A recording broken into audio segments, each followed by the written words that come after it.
From the mountains of central British Columbia to you listening around the world, this, my friends, is Spaced Out Radio. I am your host, Dave Scott, sitting in the captain's chair of SOR headquarters. We welcome you to tonight's show on our terrestrial affiliates across North America and TalkStream Live and Revolution Radio. If you want to take a listen to our archives, they are free for you at youtube.com/Spaced Out Radio. Just do me the favor, hit that subscribe button. You can follow us on Twitter at Spaced Out Radio for the show and my personal handle at Dave Scott SOR. Our website is spacedoutradio.com, where we have a plethora of features for you, including rocking out to Bumblefoot and reading up on Captain Shirk's SOR Newswire. Tonight's show is brought to you by Chive Charities. Help make the world 10% happier by visiting Chive Charities today. You can find them on our website. Varla Ventura comes in every couple of months to tell us about the dark side of monsters. Her depth in storytelling and folklore is considered second to none amongst her peers. One of her most popular books is Varla Ventura's Paranormal Parlor, Ghosts, Seances, and Tales of True Hauntings. She is also the author of 5 other books on spooky stuff, going from Banshees and Werewolves to vampires and other creatures of the night. The Book of the Bizarre, Among the Mermaids, Beyond the Bizarre and Fairies, Pookas and Changelings. I love saying that word, Pooka, for some reason. Her website is varlaventura.net. Then at the bottom of hour number 3, I will bring you the SOR Newswire, brought to you by Paranoia Magazine. The lovely and talented Varla Ventura. How are you today? I'm lovely. I'm so happy to be here. It's just another wonderful night with Dave. Oh, you say that so proudly, like, oh my God, I can't believe it. It's an honor. I love being on your show, and I appreciate how many times you have me back. You haven't kicked me out yet, so even when I dropped a F-bomb a couple months ago or whenever that was. I know. That's why I have a dump button. Just for you. Just for you.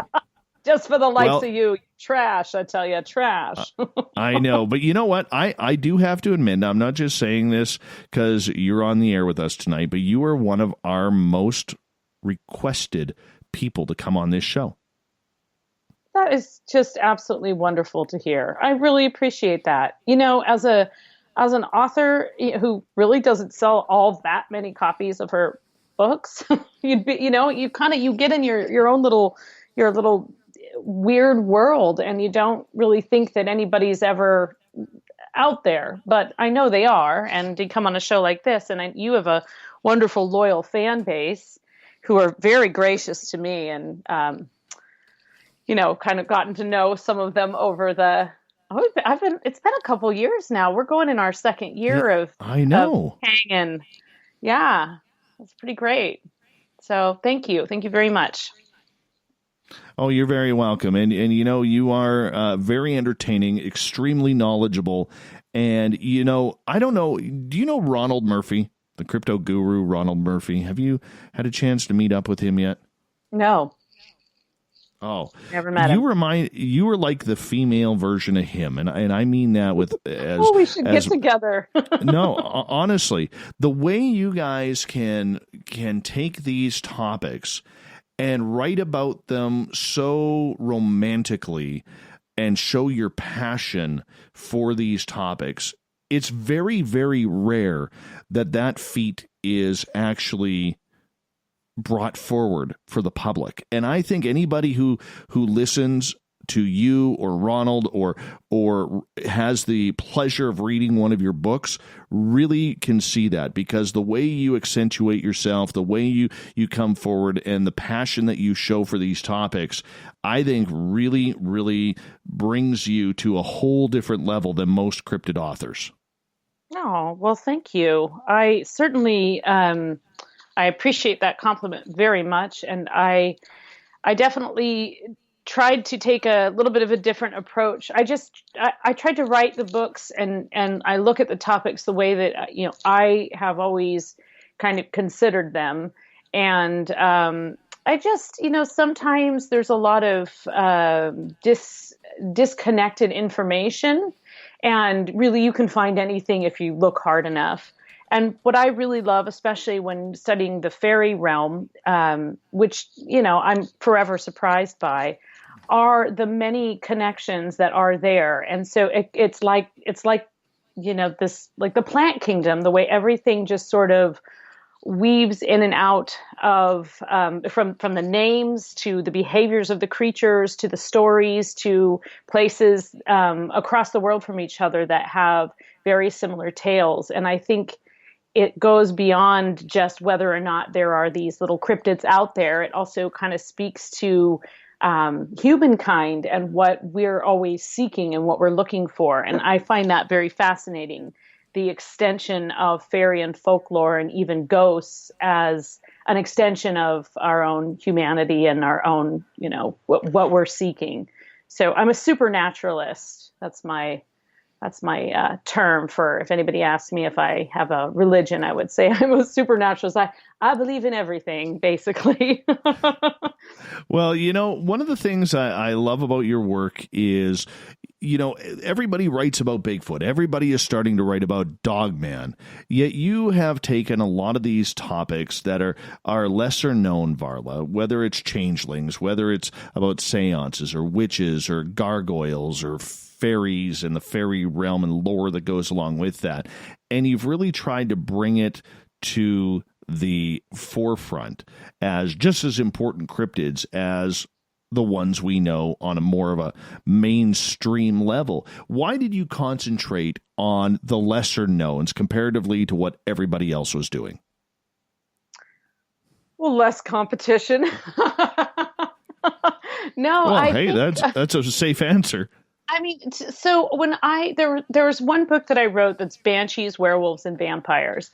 And I wanted that to be primarily about Banshees. I found Banshees I have always found them to be fascinating. A little bit of that kind of an accident you can't look away from. They're terrifying.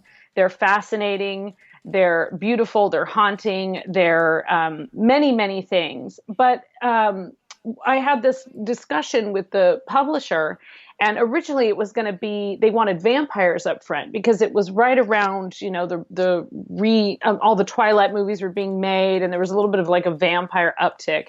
And I said, I completely love vampires. I have full respect for vampires, but there are volumes of speculation and folklore on vampires. What we don't have is, we don't have anything about banshees. And so this was sort of our collective compromise, because one of the wonderful things about, when you're a creative person, you write whatever you think is great. But if you can get together with the right kind of publisher and editor and creative minds who can appreciate what you've done, but make suggestions to actually make it better. So the book kind of evolved from that. But really, I think that I start out looking for things that I've always been interested in, that have always caught my eye. And I have always had a penchant for things that were a little bit under the radar. So I feel like, banshees or changelings are just as terrifying, if not more terrifying than some of the cryptid stories that are out there, but they're definitely a little lesser known. And even with mermaids, mermaids are explored extensively, but I certainly made a point of exploring the sort of darker side of mermaids, and that they weren't all, these lovely, buxom ladies just playing in the waves, but that they had other ill intentions, and that they have other places throughout time and history besides just, frolicking with a lobster band or whatever. So lobster band. Nice. This is why we love Varla Ventura on our show tonight on Spaced Out Radio. She comes in every couple of months to talk strange and weird creatures around there. At the bottom of the hour, we're going to get into a topic that it's something that I've always wanted to try, which is seances. And beautiful. I want to ask you, in leading up to that, I know you're a believer in the paranormal. I know you've had experiences, but out of everything that you have noticed, whether it's on your own or whether it's through your research, is there a story or two that really stick out to you? Oh, absolutely. Yeah. And specifically in relation to seances, one of the things that I think a lot of people don't realize as how common they were, especially around the turn of the 20th century, and how common they were in use in businesses and government. And so I happened upon a story about this series of seances that took place in San Francisco. I believe, I have to check the book real quick, but I think it was like around 1910 or so. And the story actually involves William Randolph Hearst, if you can believe it. And so what happened is I was looking through some old pamphlets, actually, that the publisher had given me some old pamphlets, and I had found a couple of articles talking about these seances, and then I was able to find more of the story on Gutenberg, which is this wonderful free library online where you can find all of these old, beautiful old books that have been scanned and preserved. So you can find a lot of rare works there that, I'm forever hunting for these books in real life, but sometimes you just can't find them. So I kind of followed this series of clues, all the while knowing that I was researching what eventually became the Paranormal Parlor book. And it's this incredible, very elaborate story in which you have the chief of police, a reporter who was, according to his account, was pitched the story to William Randolph Hearst, who at the time was the newspaper magnate in San Francisco and had the Chronicle, I think it was, even back then. And he said, yeah, you can cover this story. There was a pretty well-known medium who had rolled through town, and he kind of started out down in like Twain Harte country in the foothills. And then he was in Sacramento, and then they called him into San Francisco, and the chief of police, the mayor, and several other prominent sort of important people in the San Francisco government at the time conducted a series of seances, and this reporter attended every single one of them and wrote about them. And then just before he was going to publish this wonderful long story about it, they pulled it. William Randolph Hearst killed the story because the chief of police felt that he was going to look like a fool if everyone knew that he had been taking part in these seances.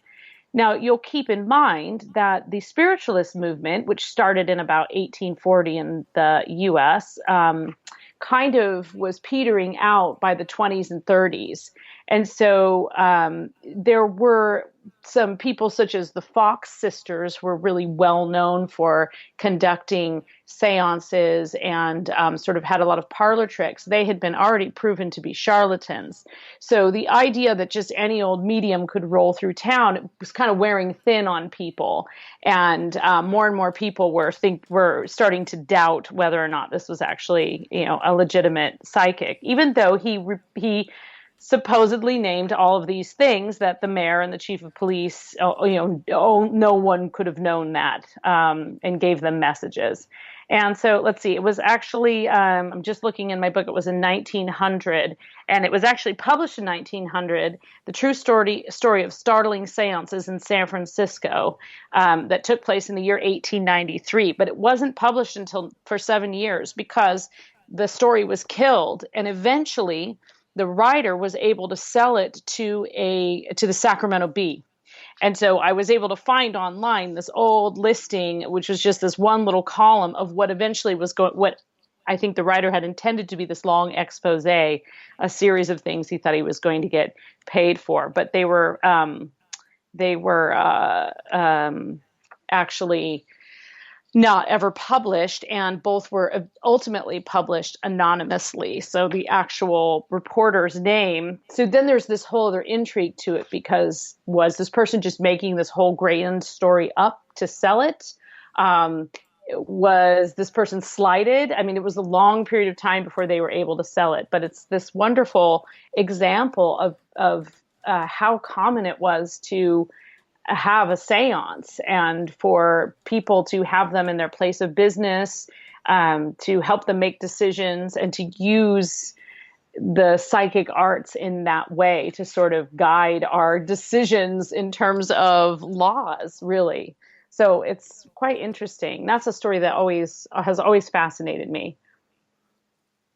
Varla Ventura is our guest tonight on Spaced Out Radio. Varla, as you've gone down this track, towards death, towards life after death, the paranormal, and everything that is perceived around it, you are convinced that there is something out there. But where, in your opinion, is that something hiding? Probably right outside your window right now, quite frankly. Oh, you made me look. You made me look. Everybody look over your shoulder. I have had some, and this is part of, sort of maybe this week in particular, I've had a couple of pretty deep thoughts about ghosts and what are ghosts. Now, this is something, of course, we've all been contemplating since we realized that we could actually die. So, for thousands and thousands of years, as we've evolved, we've considered death, and we've created art to try and represent it and to immortalize ourselves, and written books and climbed mountains and done all kinds of things. And so I think this is probably not a direct answer to your question, but because I don't really know. I don't know. Is it just outside your door? Is it constantly there and only once in a while you can see it? Or is it something that is in another plane that then can sort of, return to our mortal world to pass on messages, which is the basic founding principle of spiritualism, that the dead are actually giving us messages. And that's what today's psychic arts, our modern psychic arts, and the Western world especially, are really based on that foundation, that you can get guidance not from the divine, but specifically from the dead. So I don't really know, but one question, and I'm happy to I think this is just something to contemplate, and I'm happy to put that out there for everyone to consider. The spiritualist movement started earlier, but once we had the Civil War in the United States, which had, over 600,000 deaths in just a short period of time, there was a nation in mourning and with a lot of unresolved feelings and grief and lack of answers. And that really spurned the spiritualist movement to kind of, to really start peaking in the United States, from the White House to, the Parlor in St. Louis. There were many people who were turning for some kind of answer because they hadn't been able to say goodbye to their loved ones. And I was totally thinking about this the other night, how, this is kind of happening on a worldwide. With the pandemic, there's sort of a worldwide sweeping of death in a way that is, I just wonder if out of this, will there be another rise in the desire to make contact with the dead? Not that it ever completely went away, but it waxes and it wanes, and there's different approaches. We have almost a more commercial approach now. Will there be a movement back toward actually genuinely trying to connect? And especially, I think that many people connect ghosts and hauntings with some kind of unresolved business. And I'm wondering if it's not unresolved business about who they were or even how they died, but how their death was treated. Once upon a time, we touched the bodies and we bathed the bodies and we stayed with the bodies. And right now we can't do that at all, but there's a ritual that is required with death that, many cultures practice. In modern times, it's not as common to be able to do that. And I just started wondering this kind of randomly the other night, because I contemplated a lot, why ghosts? Like why, and why do some people have them, and what are the messages, and are they real, or are people looking for some, all of the full spectrum of things.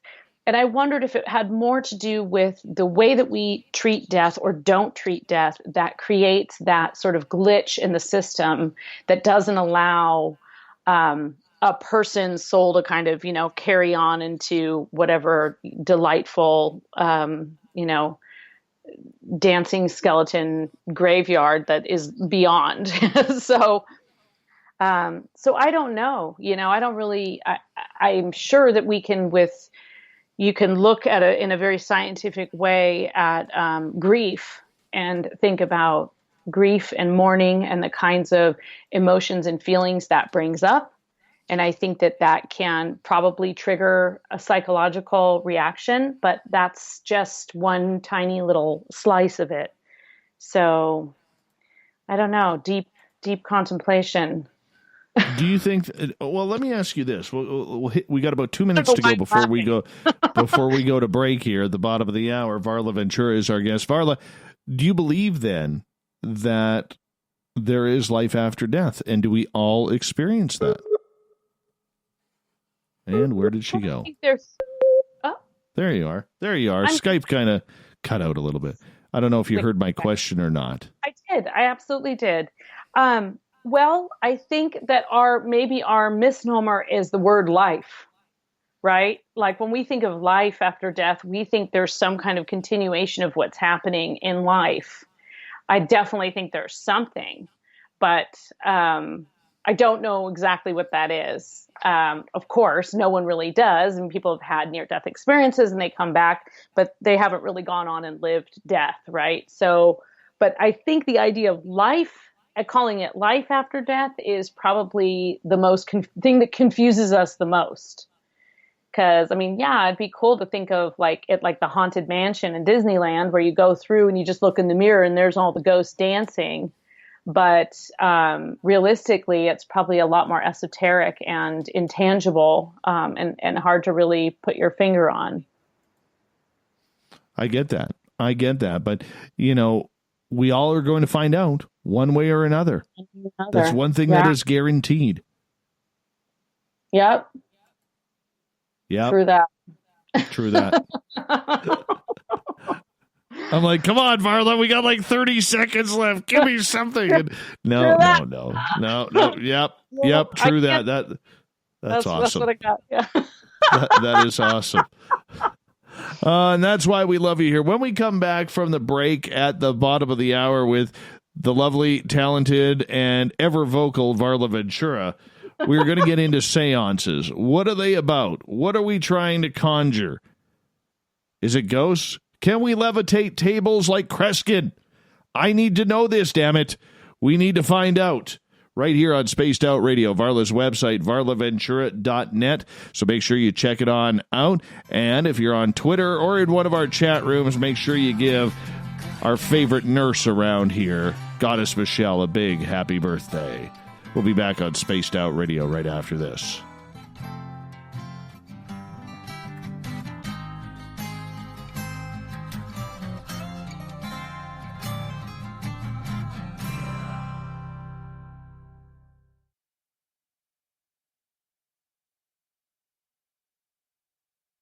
Hey, space travelers, this is John Resig, founder of the Chive and Chive Charities. If you know anything about our website, you know we like to do things a little differently. We're not some faceless organization collecting money for a nebulous cause. Our donor dollars go directly toward life-improving items. Then we give those items directly to an underdog who needs it most. To become a donor with Spaced Out Radio's official charity, Chive Charities, just go to chivecharities.org/donate. From the heartlands of Canada to beards around the world, we know how to take care of you. Fill your follicles with the Mighty Moose Beard Oil. All our oils and balms are handmade and 100% natural ingredients because we care about your beard. And hey, use the promo code SOR2019 and get your Mighty Moose Beard Oil today.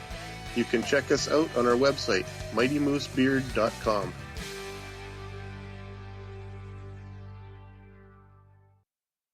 Hello, this is your guitar man, Ron Bumblefoot Thal, and I have to tell you, I love the response I get for Little Brother is Watching from Spaced Out Radio fans. It's amazing how music can inspire and make people think deeper about what's going on in the supernatural world. You can head over to my website, bumblefoot.com, to check out my music, my guitar workshops, my touring, even check out some of the hot sauces that I'm working on. And make sure you keep on listening, because with Spaced Out Radio, you know Little Brother is watching. We're adding to the entertainment online for Spaced Out Radio. I'm Amber Beckrud, and I want to invite you to subscribe to our YouTube channel and check out Cryptid Tales, where I will take you on a journey into some of the strangest legends and lore from around the world, relaying the stories to you of the strange creatures and experiences that people have had throughout time. You can find Cryptid Tales at youtube.com/Spaced Out Radio. And while you're there, don't forget to check out our free archives and leave a comment. See you there. Hey everybody, the SOR Space Travelers is open. For just $5 a month, you can hang out with Dave and our crew privately in our members-only section. With your signing, you'll receive newsletters on what's going on with Spaced Out Radio. You'll have direct contact with the host during the show in our chat, live streaming videos, and a great forum for your posts and more. Become a space traveler now at spacedoutradio.com.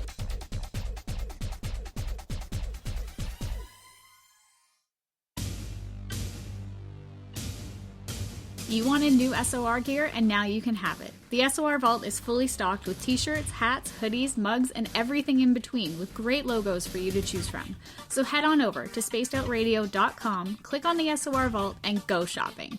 Pricing is quite affordable, and you can look good representing your favorite show. So go to our website and pick up your new SOR wear at the SOR Vault today. If you like it hot, real hot, then heat up your meals with Bumblefoot hot sauce. Get your Bumblefoot hot sauce today. The sauce, Bumblicious, and the 4 million Scoville unit Bumble. We're going in hot, real hot, coming out even hotter. Keep the milk nearby and tantalize your taste buds tonight. Bumblefoot hot sauce, available now at kajans.com. Cold drinks, great food, and the best music in Vancouver. The Moose Vancouver is the place to be, open until 2 a.m. nightly. Everything on the menu starts at just $6.95. Who serves food that cheap anymore? At the Moose, you'll never know who you'll run into. Rock stars, actors, athletes. It's the place everyone wants to be. So join us at the Moose Vancouver, the official party bar of Spaced Out Radio. Hello, Space Travelers. It's me again, Carl. Don't forget to join the Space Travelers Club for just $5 a month and follow Spaced Out Radio on Twitter at Spaced Out Radio. Our Instagram, Dave Scott SOR. Our Facebook page is Spaced Out Radio Show. Our archives are free at youtube.com/Spaced Out Radio. Come woo it up with Spaced Out Radio today. Bye!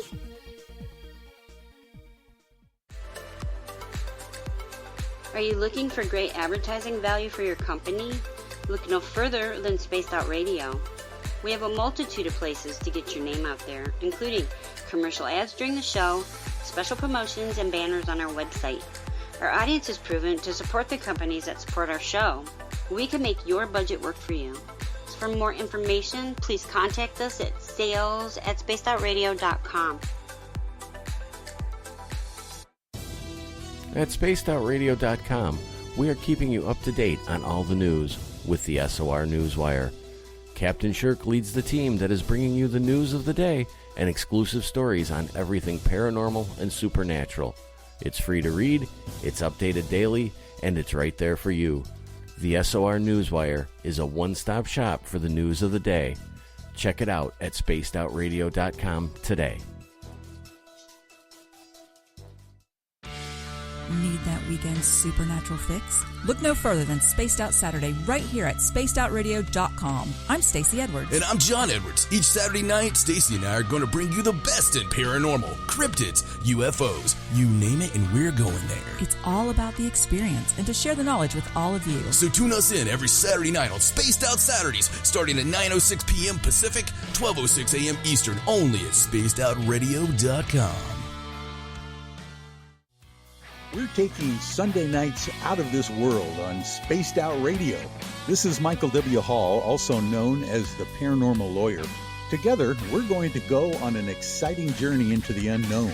I'm going to bring you some of the best interviews in the paranormal and supernatural to start your new week off on a freaky note. So tune in to Spaced Out Sundays with me, Michael W. Hall, only on spacedoutradio.com.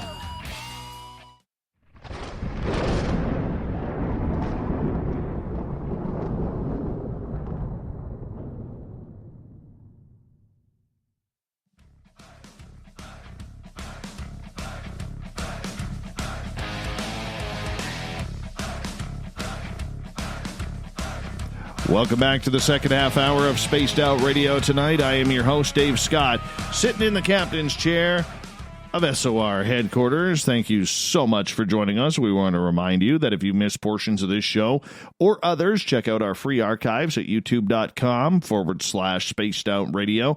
Do me the favor, hit that subscribe button. Our website is spacedoutradio.com, where we have a plethora of features for you, including rocking out to Bumblefoot and reading up on Captain Shirk's SOR Newswire. Follow us on Twitter at Spaced Out Radio, and don't forget to hit up on my personal handle at Dave Scott SOR as well. Varla Ventura comes on in to talk all things weird, strange, and eclectic with Our Cryptid World. Happens every couple of months. And Varla, you have a very, very big fan of yours who listens to our show in our favorite nurse, Goddess Michelle. Goddess Michelle, true goddess. I believe she has every book of yours. She's from Nova Scotia, and she just loves you. Well, today is her birthday, and I'm sure that you just may have something special for her today. Well, in fact, I do. Happy birthday, Goddess Michelle. So I'm going to pull a card for you from a very special deck, a very special tarot deck. It's actually a Thoth tarot, which I don't ordinarily read from. That's the one based on Crowley's teachings, Aleister Crowley's teachings. And I have worked with this deck throughout the years, just kind of helped on a couple of books that people had written about this deck, and I just never really got the deck. It never made any sense to me. And I think you know, because I know that you use cards for divination and such, that when you pull a card, if you can't read the deck, I mean, it can be, you can study tarot your whole life, which I started reading tarot when I was about 10 years old. So I've only been reading for 10 years. And you can study it your whole life, and sometimes decks just don't make any sense to you. And that has always been the case with this style of deck. Until one day, I was visiting my mom, who anyone who has listened before knows my mom is a very influential person on me. She's the one who introduced me to the occult and psychic arts at a very young age. She's a witch and a healer and an all-around really interesting person. So I was visiting her, and she said, she reached into a drawer and she pulls out and she hands me this deck. And it's in a little woolen case, and it is a Crowley tarot deck. It's the Thoth tarot deck. And I look at it and I think, this is odd, but it feels really, really good. Like it felt great. And so I pulled a card from it, and suddenly I could read it. And I understood what the card meant and why I had pulled it. And I pulled another one, and that happened again.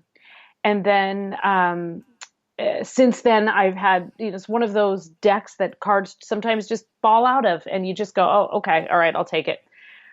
So this deck had actually been one of the first of this deck, a first edition of this deck, and it was given to my mom by a man who was a very eccentric man who has since passed away. But he used to deal in antiques and various things, and he did not trust banks, and so he lived way up in the foothills in Northern California, way, way up on an old mine claim. In fact, when he passed away, I learned that he never actually owned the property. He was actually using an old miner's, he was squatting it with like a miner's deed. And he used to take his beautiful treasures and he would bury them. he would bury them deep in the earth. And this is a pretty magical place where he would bury them. Now, that's not why he was burying them. He was burying them to keep them hidden, as far as we know. And over the years, my mom always cared for him and took care of him and, fed him and things like that. And he would bring her treasures. And so he would bring her, beautiful leather-bound bottles and these gorgeous giant crystals. And he brought her this deck, which he had taken and he had buried underground for 10 years. And I don't know what he did to that deck, but burying it underground for 10 years, even though it was a used deck, it completely neutralized it somehow. And it just charged it with complete sensical energy. And so that is the deck that I'm going to pull a card for you for your birthday tonight and just give you a little brief interpretation of what I think it means. And then, of course, you being a goddess, you can go and look a little more about it. And I can even take a picture of the card when I pull it. And like maybe on a break, I'll put it up on the Twitter. So I'm going to do that right now.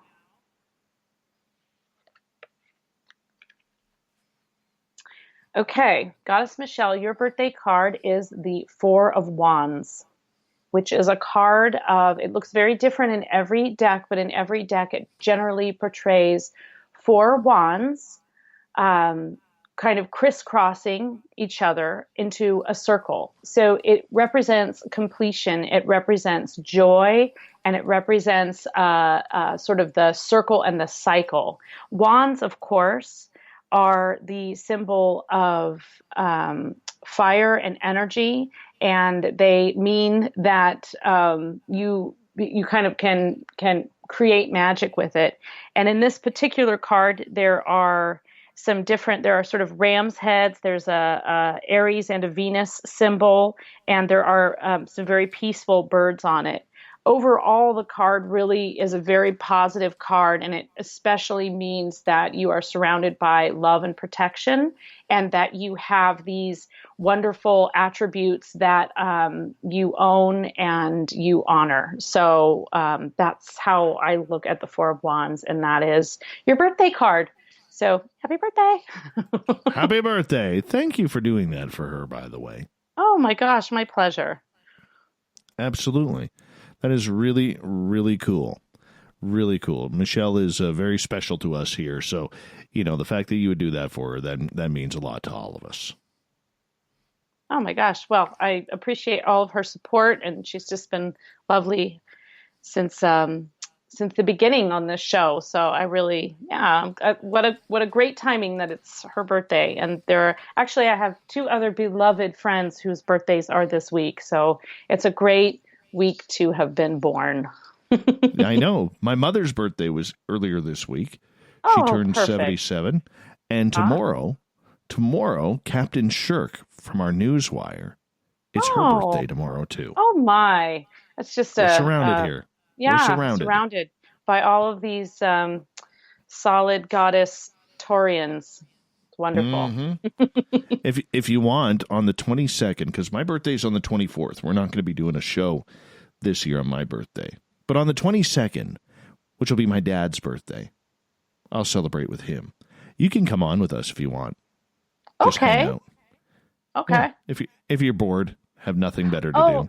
Actually, I'm attending a psychic pajama party that night on the 22nd. Sorry. Perfect. Bring them all. So. Bring them all. We'll check with times. Actually, my psychic pajama party might be over by the time your show's on. All right. Well, let us know. Varla Ventura is our guest tonight on Spaced Out Radio. Seances. We've all seen the amazing Kreskin back in the 80s, if we were alive, raising tables, and we've heard all about this, and seen it all. For people who may not understand, because I think seances are one of the lost arts of the dark arts. I really do.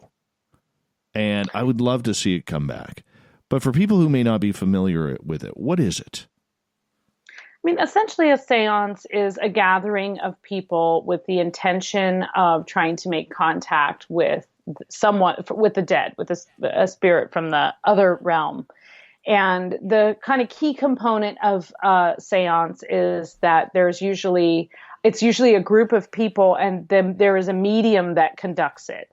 So there's usually someone who has done it before, or who has psychic powers, or is claiming to have psychic powers, that will sort of conduct the whole seance. Interestingly enough, the seances that kind of take place more today, I don't know if you're familiar at all with this community called Lilydale in New York.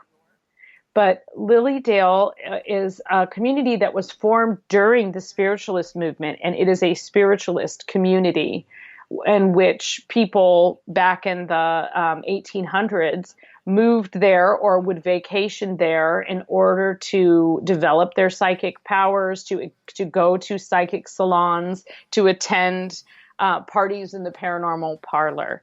And they still do every year. They do, especially I think at Halloween, they'll do seances that the public can, I mean, you have to buy tickets to attend and everything. But there's a wonderful author who is now deceased, and I'm sure people out there have heard of him. His name is Ray Buckland. He is one of the most well-known writers in the realm of witchcraft. And he and I actually worked a little bit. I did a little editing on a book that he did for the same publisher that did my Paranormal Parlor book. And it's a field guide to ghosts. And he talked to me a lot about, he spent quite a bit of time in Lilydale and conducting seances. So interestingly enough, the seances that take place today are often conducted by witches. So that was not always the case, nor was it really ever a qualification. But today, the modern seance, which is sort of a nod to that kind of ritual, they're often conducted by witches, and particularly in like New Orleans and Salem and in Lilydale and a few other communities. So you'll often find a witch kind of being the person who's keeping that tradition alive. That was a bad pun there, but yeah. Well, so how long do they take? Like when you go into a seance and you are gathered with people and there's the person leading it, how long do these sessions take? That's a good question, because I think that they probably used to go longer than they do now. So I think, once upon a time, it was probably more of an entire evening, and in many cases was sort of treated as a theater type production. You sell tickets to come into this salon, and, maybe you kind of mingle a little bit, and then you all sit down and the candles are lit. I think in more modern times, as in the last, 40 or 50 years, the ones that I've attended have been around an hour to an hour and a half. Occasionally, like on Halloween, if there's a big production, I might go a little bit longer than that. But typically, if you really want any kind of, people just lose interest. You just lose interest after an hour and a half, really. You can't really maintain the vibe and the atmosphere. Not these days, I don't think. It has to really be, somebody really has to be pretty grandiose in their conduct of it in order to really keep people engaged and keep the mood as it should be. But that is including, and any responsible any person who attends a seance today, whether you believe or don't believe, you do want to look for a couple of things. And one of those things is a sort of a responsible approach to the setting. So you don't want someone who just everybody sit down. You want to make sure this has nothing to do with the current pandemic, but you do want, people need to be clean. They need to have washed their hands, especially if you're going to be touching hands. The space needs to have a good cleansing, so there should be some kind of protection put in place, especially if you're trying to make contact.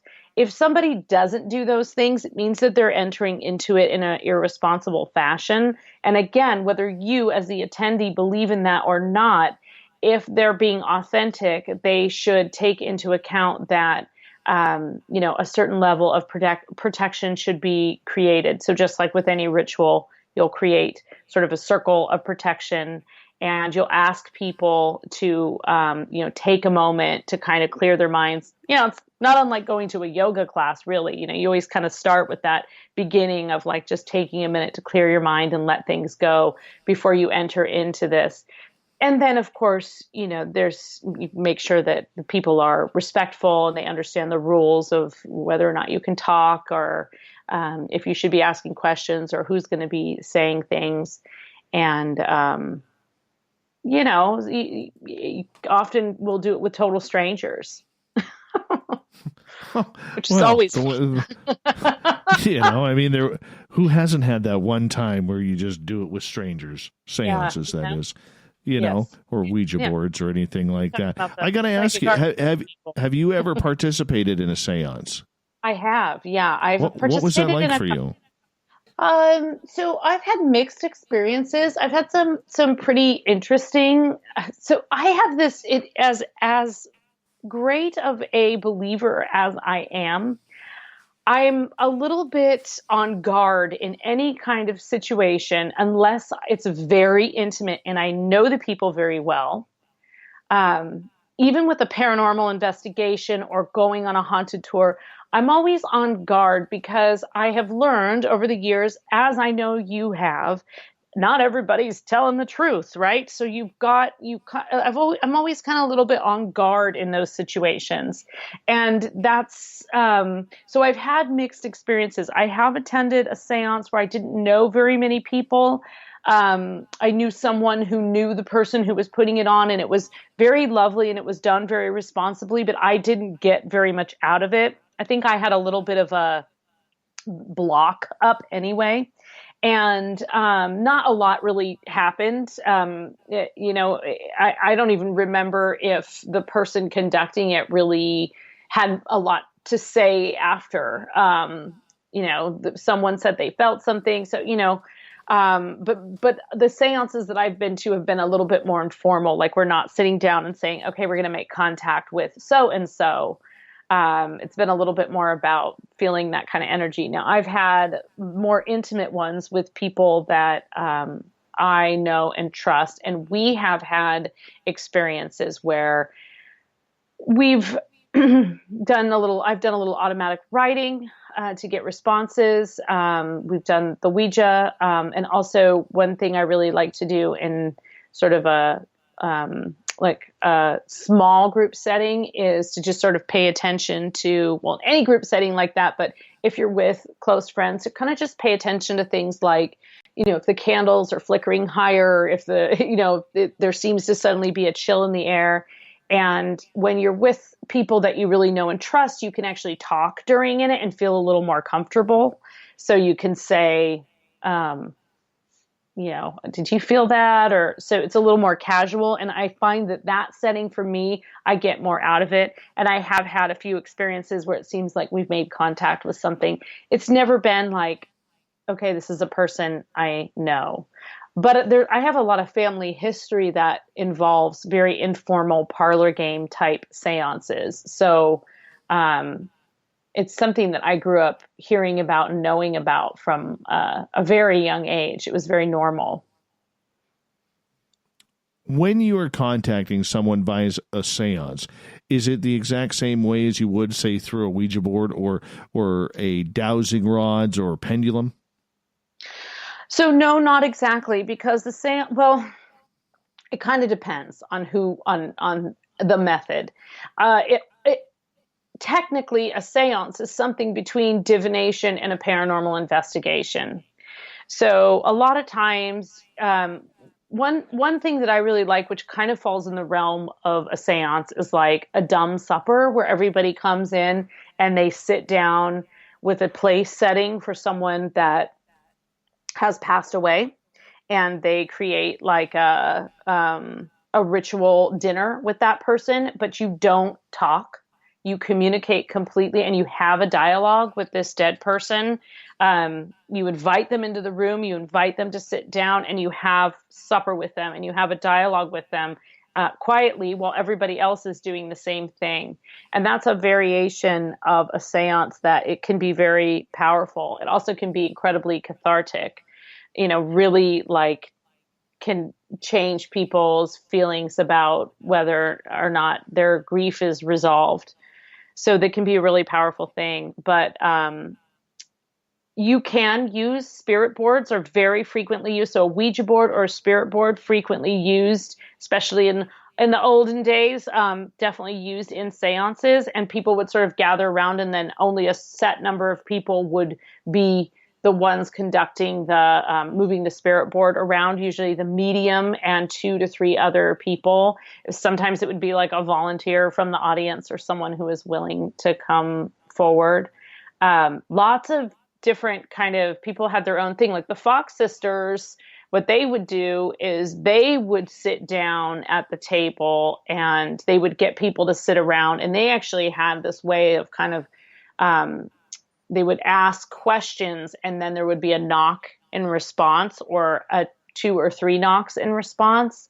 And that would be, so they would say, is there anybody in this room? And it would knock. And then is anybody, what is your name? And it would knock a certain number, and they had this whole system. But of course, later that turned out to be their cousin doing the knocking. So that was all kind of proved false. But there's just a lot of variations. But generally the idea, so something like dowsing rods or using tarot cards, those have a sort of seance type element. And to me, those belong in the paranormal parlor and are part of the psychic arts and kind of fall in that general seance category, but aren't necessarily a specific seance, which I imagine generally involves more people and that often of a group trying to make contact with the dead.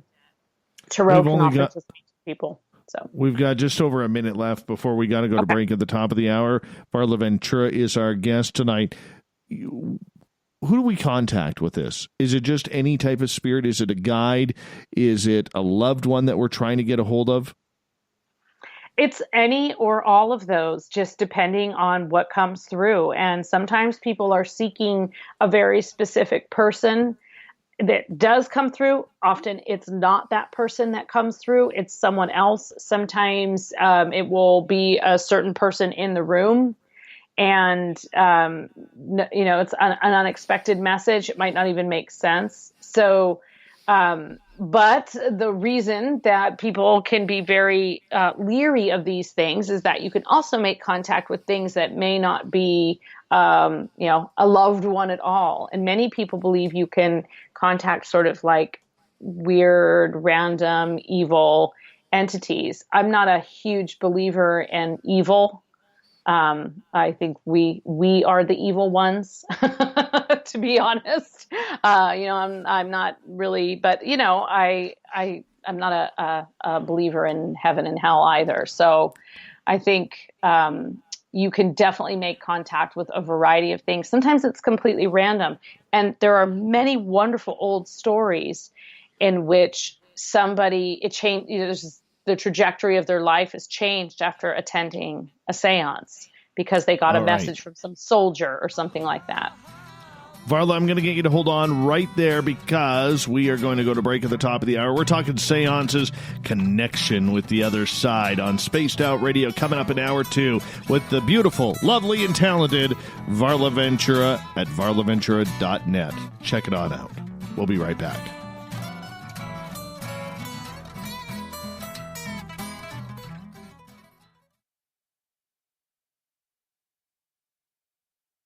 Hey, space travelers, this is John Resig, founder of the Chive and Chive Charities. If you know anything about our website, you know we like to do things a little differently. We're not some faceless organization collecting money for a nebulous cause. Our donor dollars go directly toward life-improving items. Then we give those items directly to an underdog who needs it most. To become a donor with Spaced Out Radio's official charity, Chive Charities, just go to chivecharities.org/donate. For the price of 1 cup of coffee a month, you can become an SOR Space Traveler. The Space Travelers Club is a place where you can interact with other listeners, either live during the show or on our great forum. We want your stories, pictures, comments, and ideas. You'll get live video streams, exclusive content, and be a part of our newsletter. Stay in touch with everything SOR. The Space Travelers Club is just $5 a month at spacedoutradio.com.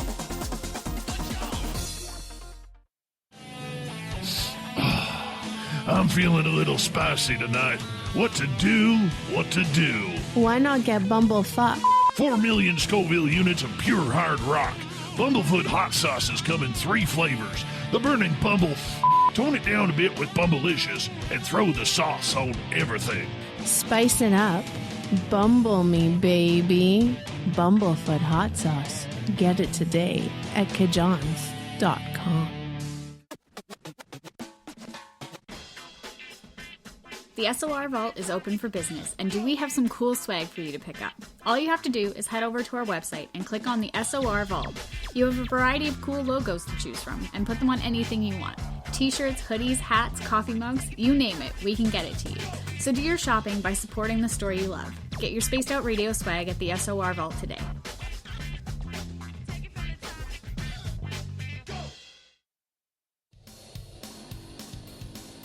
We all know on Spaced Out Radio we love a good beard and mustache, so why not take care of your facial hair with Mighty Moose Beard Oil?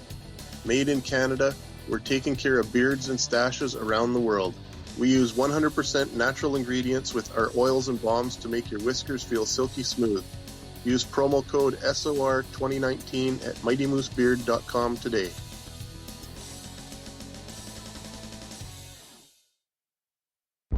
Are you intrigued by Paranormal Talk Radio? You'll love the new Paranormal Radio app from TalkStream Live. You'll find a great selection of talk shows covering UFOs, ghosts, strange phenomena, and much more. Download the Paranormal Radio app now and start listening to the very best in paranormal talk entertainment, including the network you're listening to right now, the Paranormal Radio app, free in Google Play and the iOS App Store. Looking for creative ways to get your company out in the public? How about advertising on Spaced Out Radio? Our sales department is waiting to hear from you, and we can work around any budget. From commercial spots to banners to special promotions, there are many opportunities to get your name and product out to our SOR listeners. For a price guide and more information, please contact us at sales@spacedoutradio.com. Get your horns up with me on Spaced Out Radio. This is Ron Bumblefoot Thal. Come tune in to SOR where you can hear me rock out with Little Brother Is Watching, the official theme song of Spaced Out Radio. And then come on over to bumblefoot.com where you can find out about my tour schedule, my music, and everything else. Bumblefoot.com keeps you up to date on what I'm doing and the best way to stay in touch with my music and music camps. Sign up for my newsletter at bumblefoot.com and remember, Little Brother Is Watching. Hi there, this is the paranormal lawyer Michael W. Hall. I'd like to invite you to listen in each Sunday night where we're going to open up your eyes to everything strange and paranormal. I will be hosting some great guests with topics that affect us all, such as UFOs, ghosts, and everything paranormal. Let's learn together on Spaced Out Radio Sunday with myself, Michael W. Hall, the paranormal lawyer at spacedoutradio.com. We are scouring the world for the most intriguing stories of your day.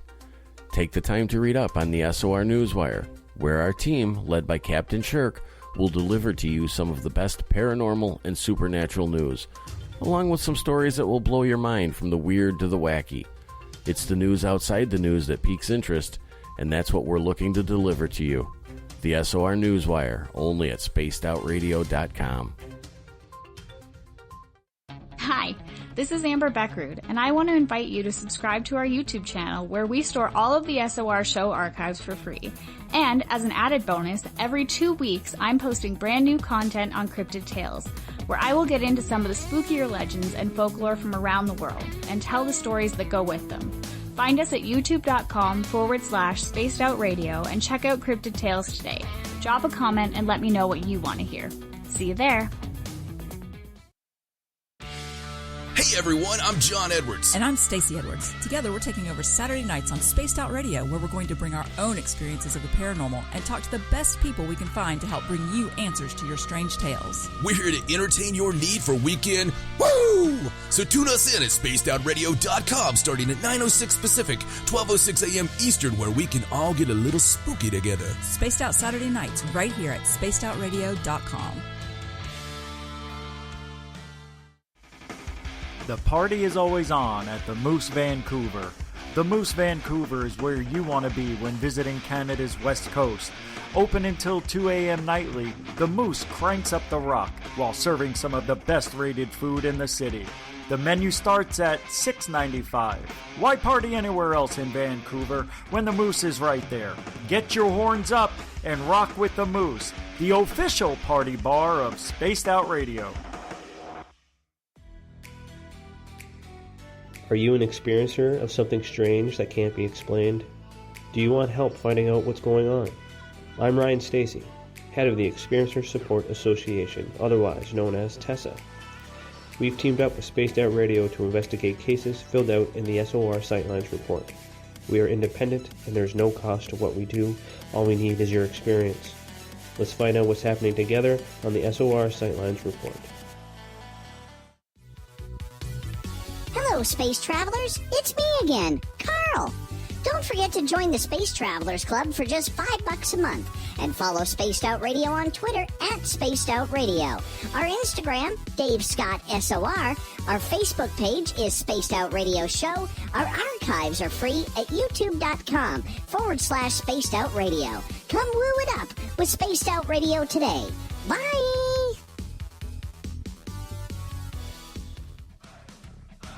You're listening to Spaced Out Radio with Dave Scott. Follow Dave on Twitter at Spaced Out Radio and on Facebook, Spaced Out Radio Show. Second hour of Spaced Out Radio is underway tonight. I am your host, Dave Scott. Thank you so much for taking the time to join us. We welcome back everyone listening in on our terrestrial affiliates across North America and on the digital side on TalkStream Live and Revolution Radio. Don't forget, you can check out all of our archives for free at youtube.com/Spaced Out Radio. Just do me a favor, hit that subscribe button. Follow us on Twitter at Spaced Out Radio for the show, and my personal handle at Dave Scott SOR. The Desert Clam has set the password for tonight in the SOR Space Travelers Club. It is Legotic. Legotic is your password. Use it wisely, Space Travelers, as the Clam sets a password each and every night right here on Spaced Out Radio. Our website is spacedoutradio.com, where we have a plethora of features for you, including rocking out to Bumblefoot and reading up on Captain Shirk's SOR Newswire. We got Varla Ventura here tonight on Spaced Out Radio. We're going to continue our discussion on seances. And, of course, if you have any questions for Varla, feel free to ask them in any of our chat rooms on YouTube. You can ask them on Spreaker. Join our Space Travelers Club for asking questions there, like Joey has a question there. Revolution Radio, LGAB, Twitter at hashtag Spaced Out Radio. We got it all. We've got it all. We are just right on top of this. All right, Varla, her website is varlaventura.net. What's it like having a varlaventura.net? Having your own website by your name. See, I'm not that lucky. I'm not that guy.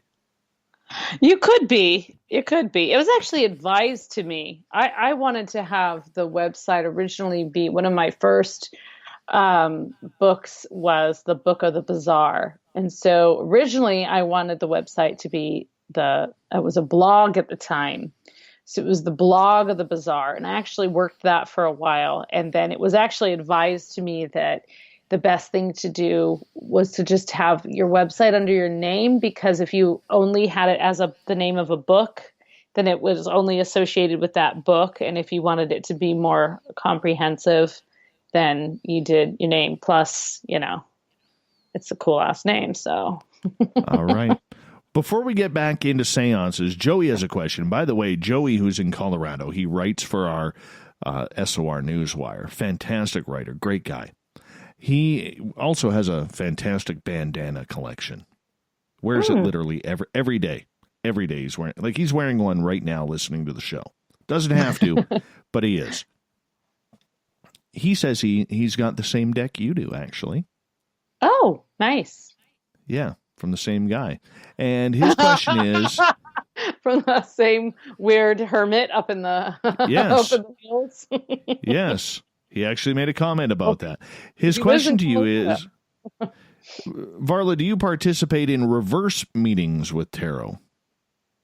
So the way that I do that and that I was taught is that, yes, you read it reverse, unless you are doing like a spread, like a, 5 to 10 card spread. If more than half the cards are reversed, then I usually just read it upright.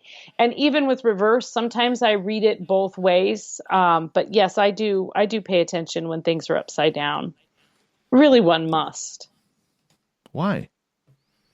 Well, because it's a different message. It's like a word backwards. It's not the same word, right? It means something else.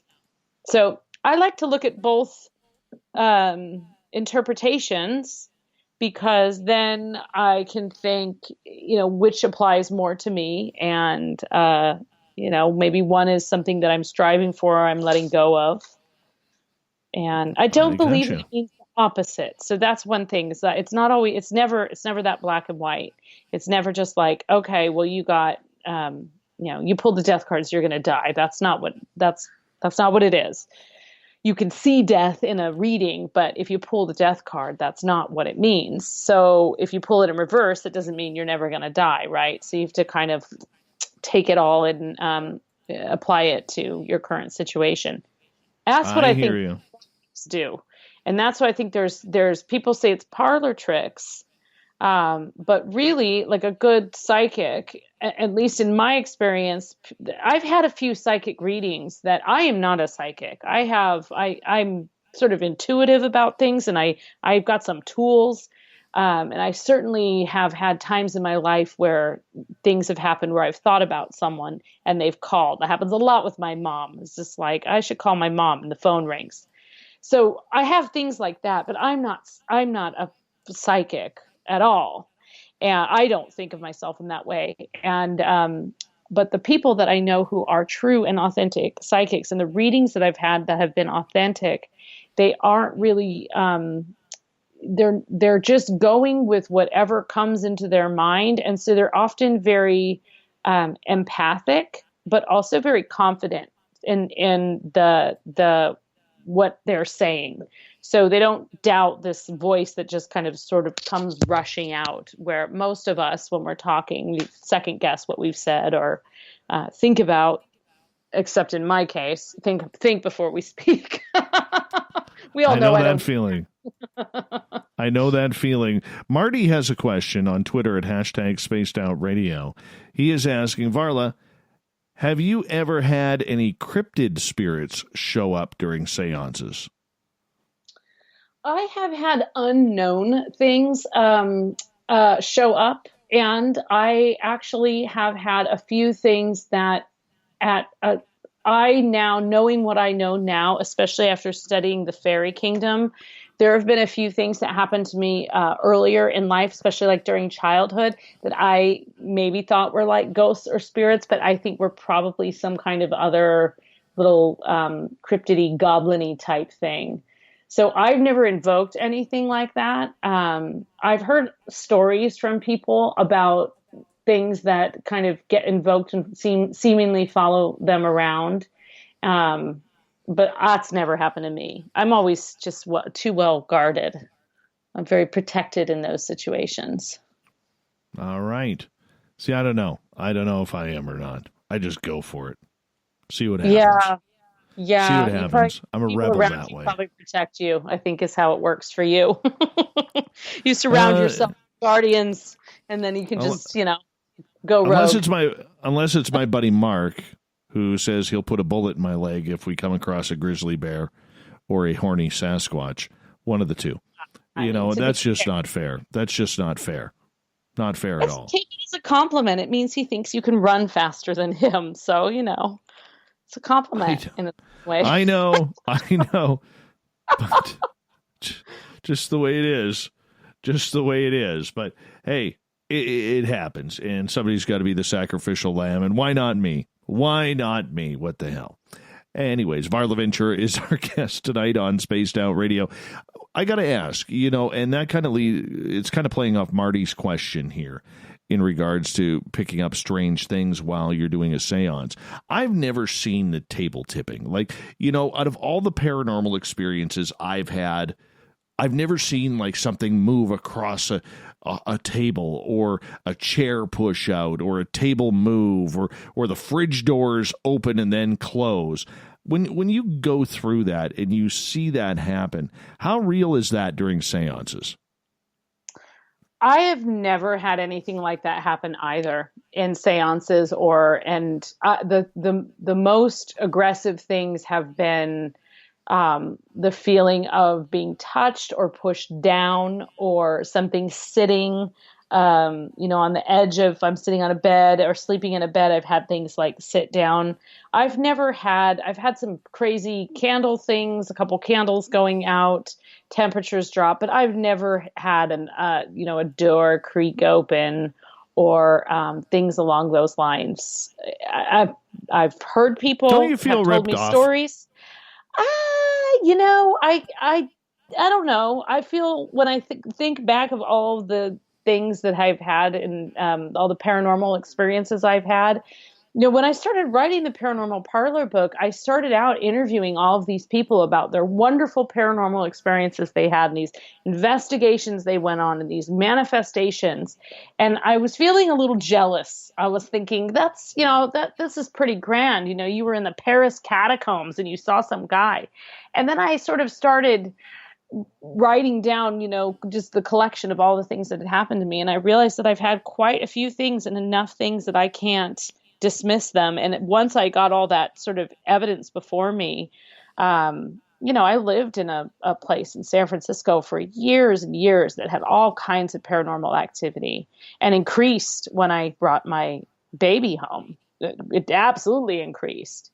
So I've had enough things that, and I am lucky that, for me, I would say 95% of the things that have happened to me have not been scary, or I have not been scared. They're kind of scary after, when I recount them in some ways, but I have not actually been scared. And, I listen to a lot of people's stories and read a lot of people's stories that involve getting, really, really scared. Or a really good friend of mine has had this scribble monster, kinetic energy shadow guy that used to follow him around as a kid, and it was absolutely a terrifying story.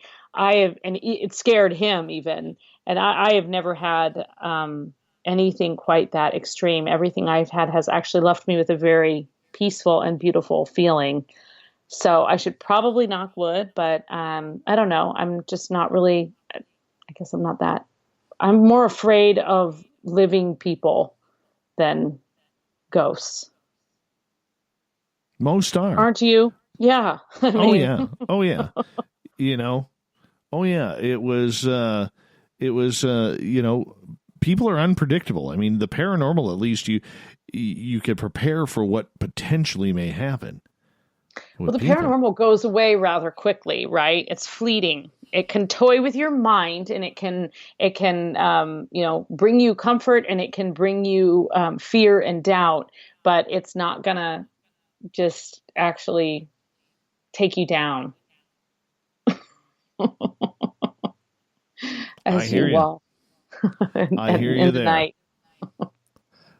Fap has a question in our YouTube chat.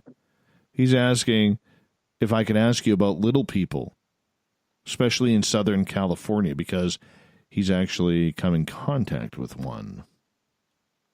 Awesome. Yeah, the little people, the wee folk. There are countless stories about the kind of fairy folk. And just to qualify, I've probably said this before, but when I say fairies, we're not talking about these lovely little things with gossamer wings that go from flower to flower.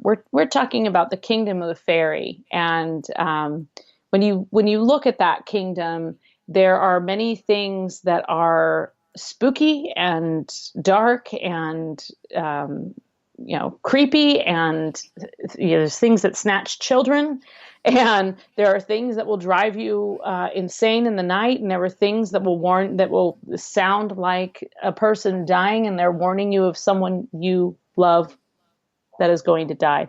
So there's a vast kingdom of the fairies. the little people especially are usually associated with either goblins, hobgoblins. If it was in a domestic situation, there's a whole class of like domestic fairies.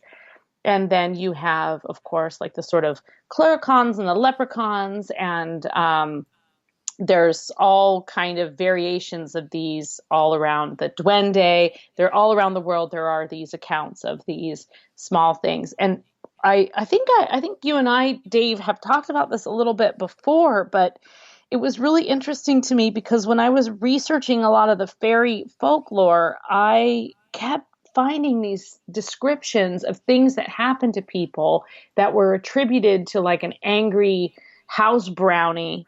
And it really sounded a lot like what you might associate with a poltergeist, people waking up, objects moved all around, scratches on their body. The idea of even some of the like alien abductions, and it ties in so closely with falling asleep on the fairy mound and basically being taken away to this other realm and losing track of time, and then waking up, wandering down a road, not knowing what has happened. There's a lot of kind of interesting parallels there. But I have, when I was a kid, I saw something that I think now was probably a little bit of like a leprechaun or something like that. And that seeing that and kind of, it's just such a vivid memory for me. Maybe it wasn't my overactive little kid imagination. We do have a tendency to dismiss what children see as being that. But I know what I saw, and it gave me, it opened my eyes to this possibility.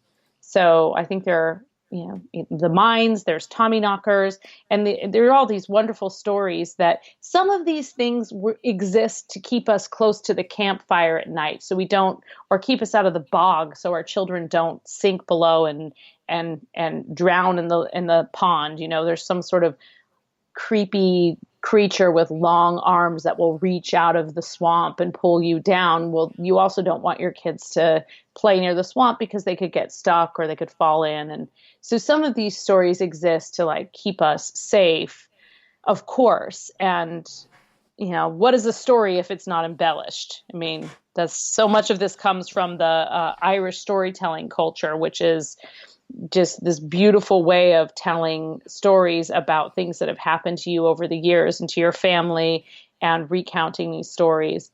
But I think they're out there and they're all around, and are probably easier to see than some of the paranormal apparitions that people are always looking for. All right, Brutus is asking, Varla, what do you know about the 5-pointed Pentecost rituals, or star Pentecost rituals, and why they are prominently displayed on many homes in rural areas? Well, I don't know a lot about Pentecostal anything because I was raised by a witch. So I have not really spent much time in any kind of church except for funerals and weddings.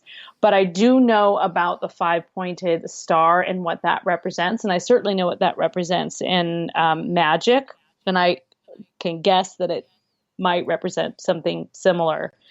With the 5 points of the star, like the pentagram, you have the 4 elements and the self.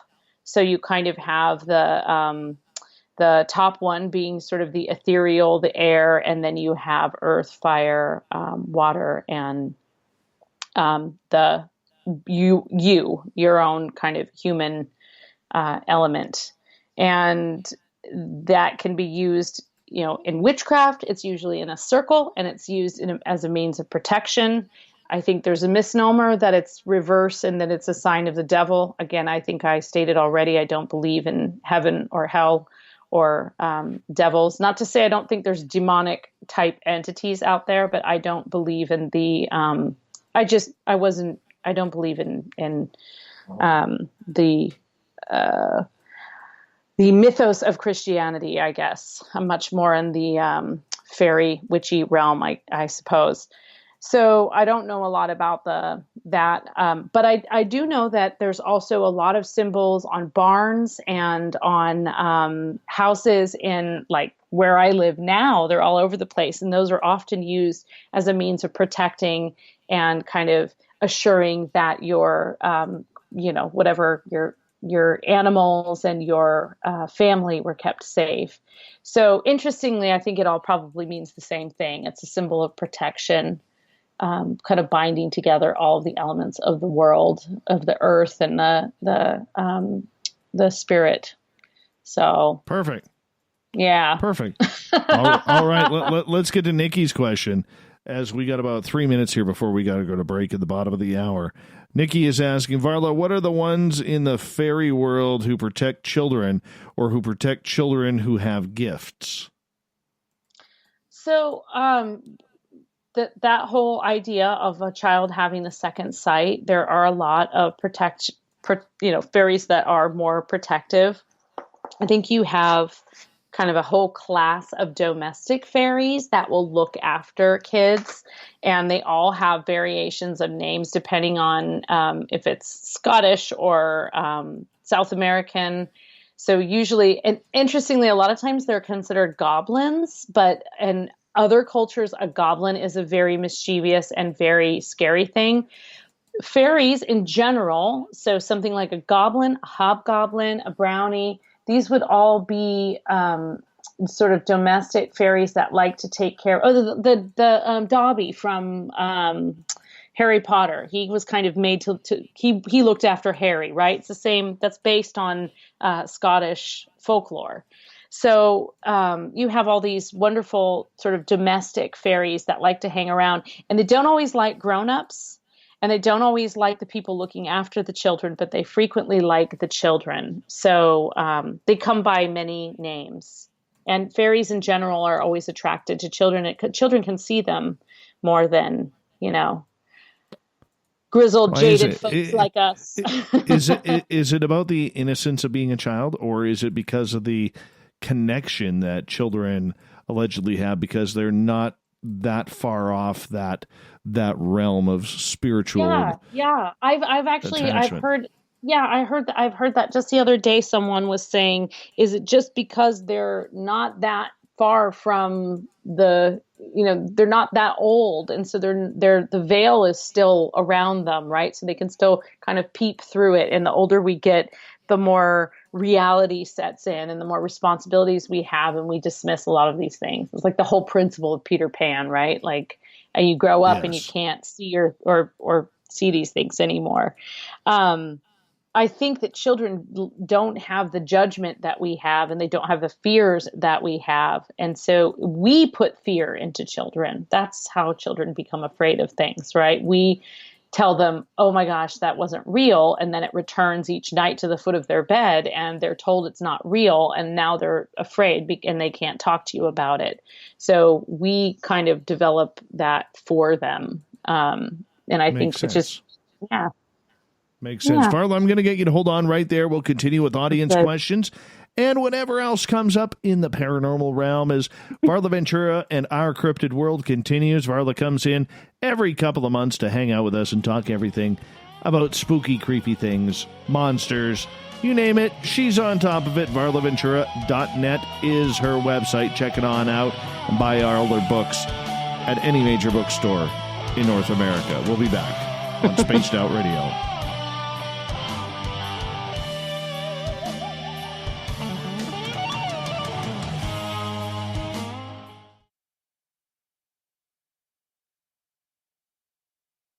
Hello, this is your guitar man, Ron Bumblefoot Thal, and I have to tell you, I love the response I get for Little Brother is Watching from Spaced Out Radio fans. It's amazing how music can inspire and make people think deeper about what's going on in the supernatural world.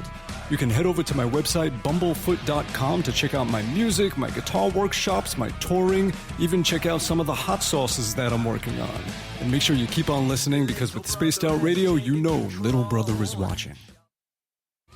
We're adding to the entertainment online for Spaced Out Radio. I'm Amber Beckrud, and I want to invite you to subscribe to our YouTube channel and check out Cryptid Tales, where I will take you on a journey into some of the strangest legends and lore from around the world. relaying the stories to you of the strange creatures and experiences that people have had throughout time. You can find Cryptid Tales at youtube.com/spacedoutradio. And while you're there, don't forget to check out our free archives and leave a comment. See you there.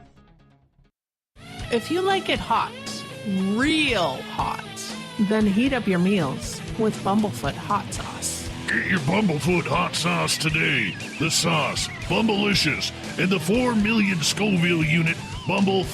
We're going in hot, real hot, coming out even hotter. Keep the milk nearby and tantalize your taste buds tonight. Bumblefoot hot sauce, available now at kajans.com.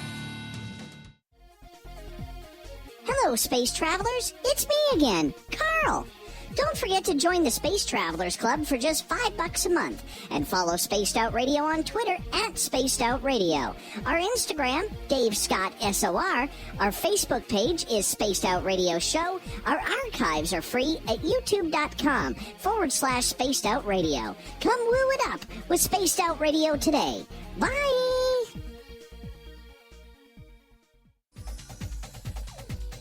Hey everybody, the SOR Space Travelers is open. For just $5 a month, you can hang out with Dave and our crew privately in our members-only section. With your signing, you'll receive newsletters on what's going on with Spaced Out Radio. You'll have direct contact with the host during the show in our chat, live streaming videos, and a great forum for your posts and more. Become a space traveler now at spacedoutradio.com.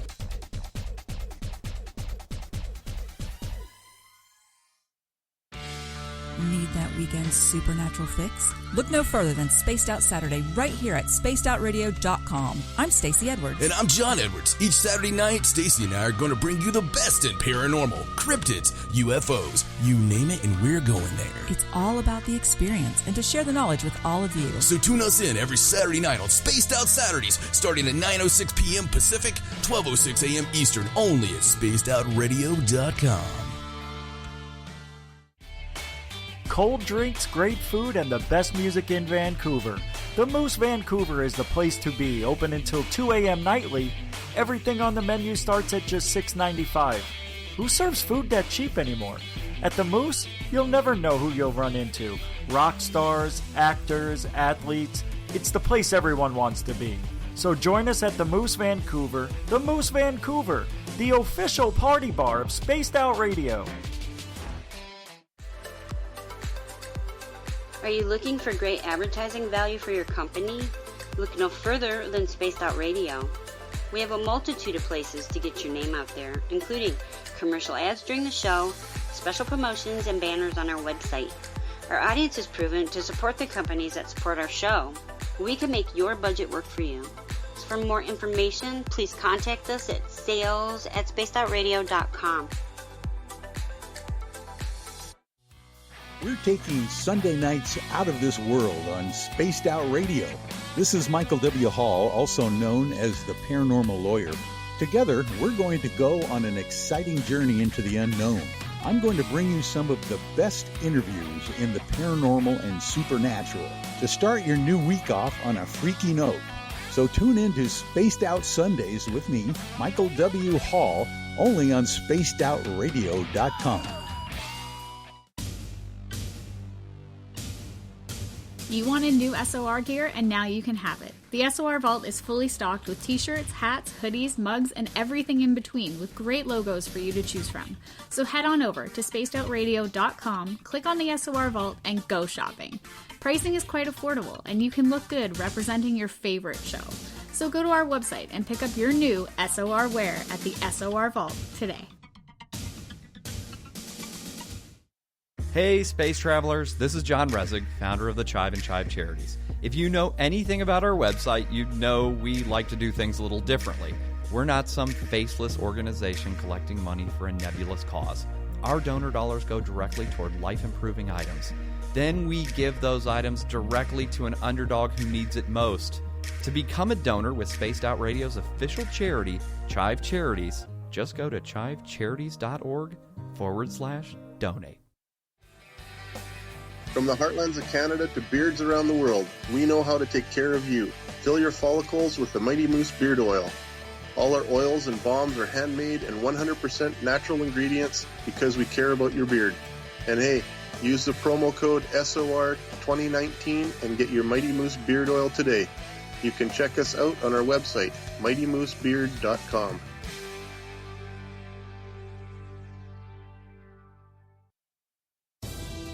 At spacedoutradio.com, we are keeping you up to date on all the news with the SOR Newswire. Captain Shirk leads the team that is bringing you the news of the day and exclusive stories on everything paranormal and supernatural.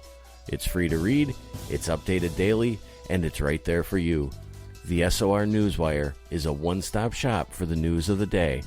Check it out at spacedoutradio.com today.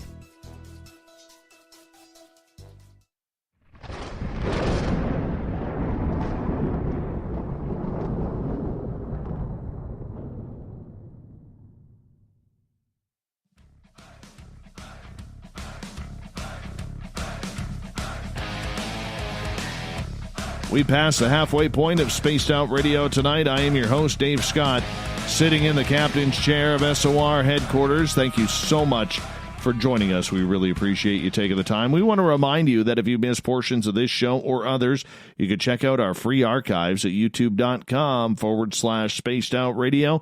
Do me the favor, hit that subscribe button.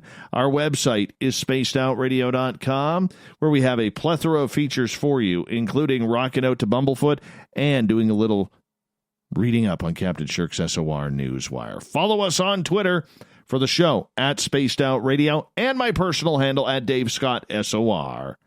All right, Varla Ventura is here talking all things cryptid, weird, and strange as we continue on Spaced Out Radio. You can get all of our books at any major bookstore or online.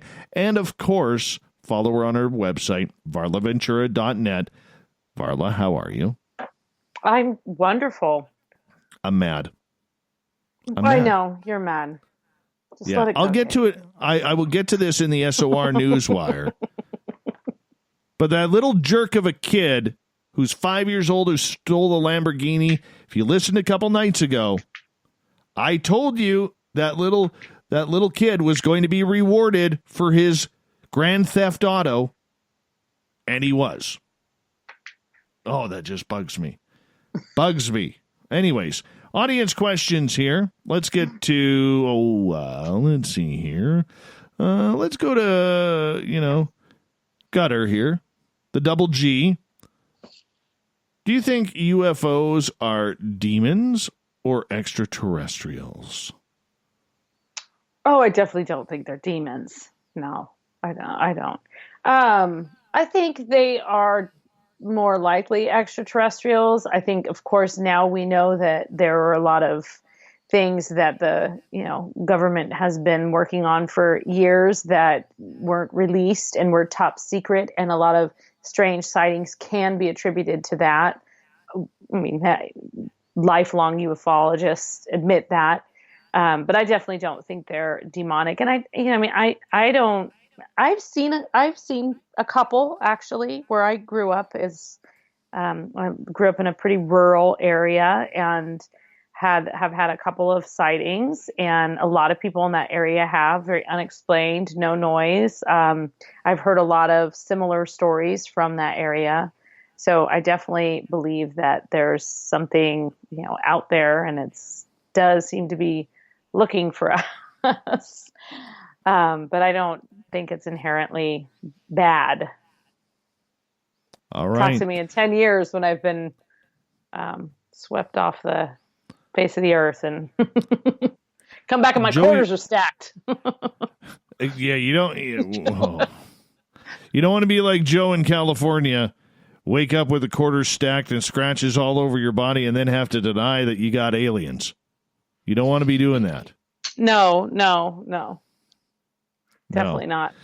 All right. Joey Bandanas is asking, or first comment, he says, Varla, for your research, don't forget OSHA route found at elevation. Whatever that means. OSHA route. Okay. Thank you. You're welcome. And Joey behind his bandana will be, because it's going to be muffled.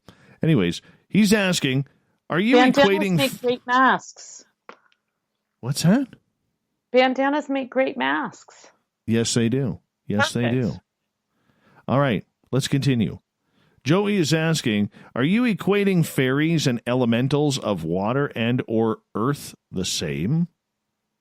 So I know that some people have a very different definition. There are different definitions of elementals. I do think of elementals as being part of the fairy kingdom, and essentially all of the fairies. So I look at it the same way you might classify plants or animals. All of the fairies can fall under these different elemental realms. So you do have your fairy spirits, or your, like your forest spirits, your water spirits, etc. I don't think of elementals as their own thing. They're kind of, to me, more of a class, and they're sort of the beginning of some of the fairy folk. And certainly in like ancient Celtic mythology, that's where the fairies are kind of born from, these elementals that released these magical beings onto the earth. That's how I look at it. Everybody has their own kind of deal. That's just mine. All right. How do you attract fairies to your property, and is it safe to do so? Good question. No, it's probably not entirely safe to do so. Does depend on what you attract. Actually, I'm half joking. I think that we can have a very good relationship with, especially in terms of protection of animals, children, and making your garden really thrive. If anyone is familiar with the community of Findhorn in Scotland, which there was a whole series of books written about Findhorn. It's this kind of craggy limestone place where they made offerings to the elementals, to the fairies, and planted by the certain cycles, and really basically took a very mystical and magical approach to their gardening. And they were able to create this garden with, massive cabbages and giant plants that otherwise wouldn't grow there. And it's really actually a fascinating story, and it's still a community to this day. It's sort of a spiritual gardening community. And that is, so I think that's a great example of a way that you can kind of attract something. You can create something in your garden. I mean, we have these little fairy houses and things like that. You leave them shiny things. They like cake and wine. They like nice things. And in many ways, I also equate that idea of putting something magical, infusing that into your garden. It's also a way that you are paying more attention to what's happening in your garden, so you can notice if a plant isn't doing well and you can tend to it. And the more flowers you have, you attract fairies. But of course, we also know you attract pollinators. So then you have a healthier garden and a healthier ecosystem. So there's a lot of wisdom in that folk fairy gardening. Whether you believe that it's actually attracting a little being, or you understand that is also just a healthy approach to kind of tending something that grows from the earth. It's kind of a win-win either way. My area where I am, almost every property has a fairy garden. Just a natural fairy garden that has thistles, and it has, weeds, and it has everything that is au naturel about the fairies. Yeah. And they cordon off. Like in my backyard, I have one section when I bought this house that has an area that is just for them. And I think a lot of people are liking that, even though like it's damn near impossible to grow flowers around here, because the minute you do, the deer are going to get in there and eat them up. Yeah, So I have that problem here too. Yes, those jerky deers are always coming in, just snapping right at the very top of your tulip, just as it's about to bloom. They must taste delicious, those tulips. But that is a great point. A designated spot, right? So whether it's a natural spot, or it's a naturally occurring spot, or it's something that you designate specifically, which my son and I have created a whole little fairy patio. And he's still very much into it, so I feel lucky for that. But we have just this wonderful little corner behind an apple tree. The apple tree's thriving. And he doesn't question it. It's like, yeah, okay. Well, put put some coins out or something special for them, put some sweet plants, and just, it's kind of just acknowledging it. All right. And this leads to Nikki's question. In the fairy realm, what do frogs mean?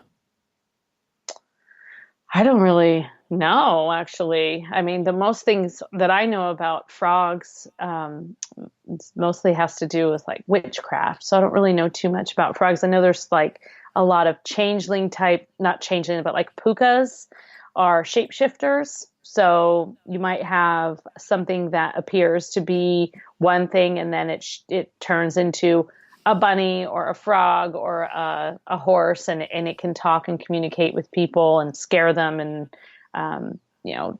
try and transfix them. But I haven't really come upon too much about frogs. I mean, there's the story of the Frog Prince, of course, but I haven't found a lot about frogs in the kind of study of the fairy folklore that I've read. Interesting.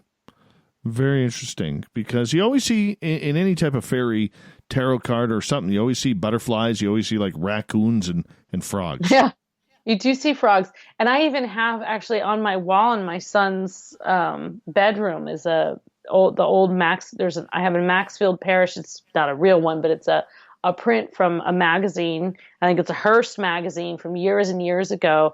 And it's the Maxfield Parrish. It's the Frog Prince, and the person's like leaning over talking to this frog that has a crown on it, and it's this ugly thing that you kiss it and it transforms, and you're kind to it, and it transforms into this beautiful handsome prince who then you get to go live in the fancy castle or whatever.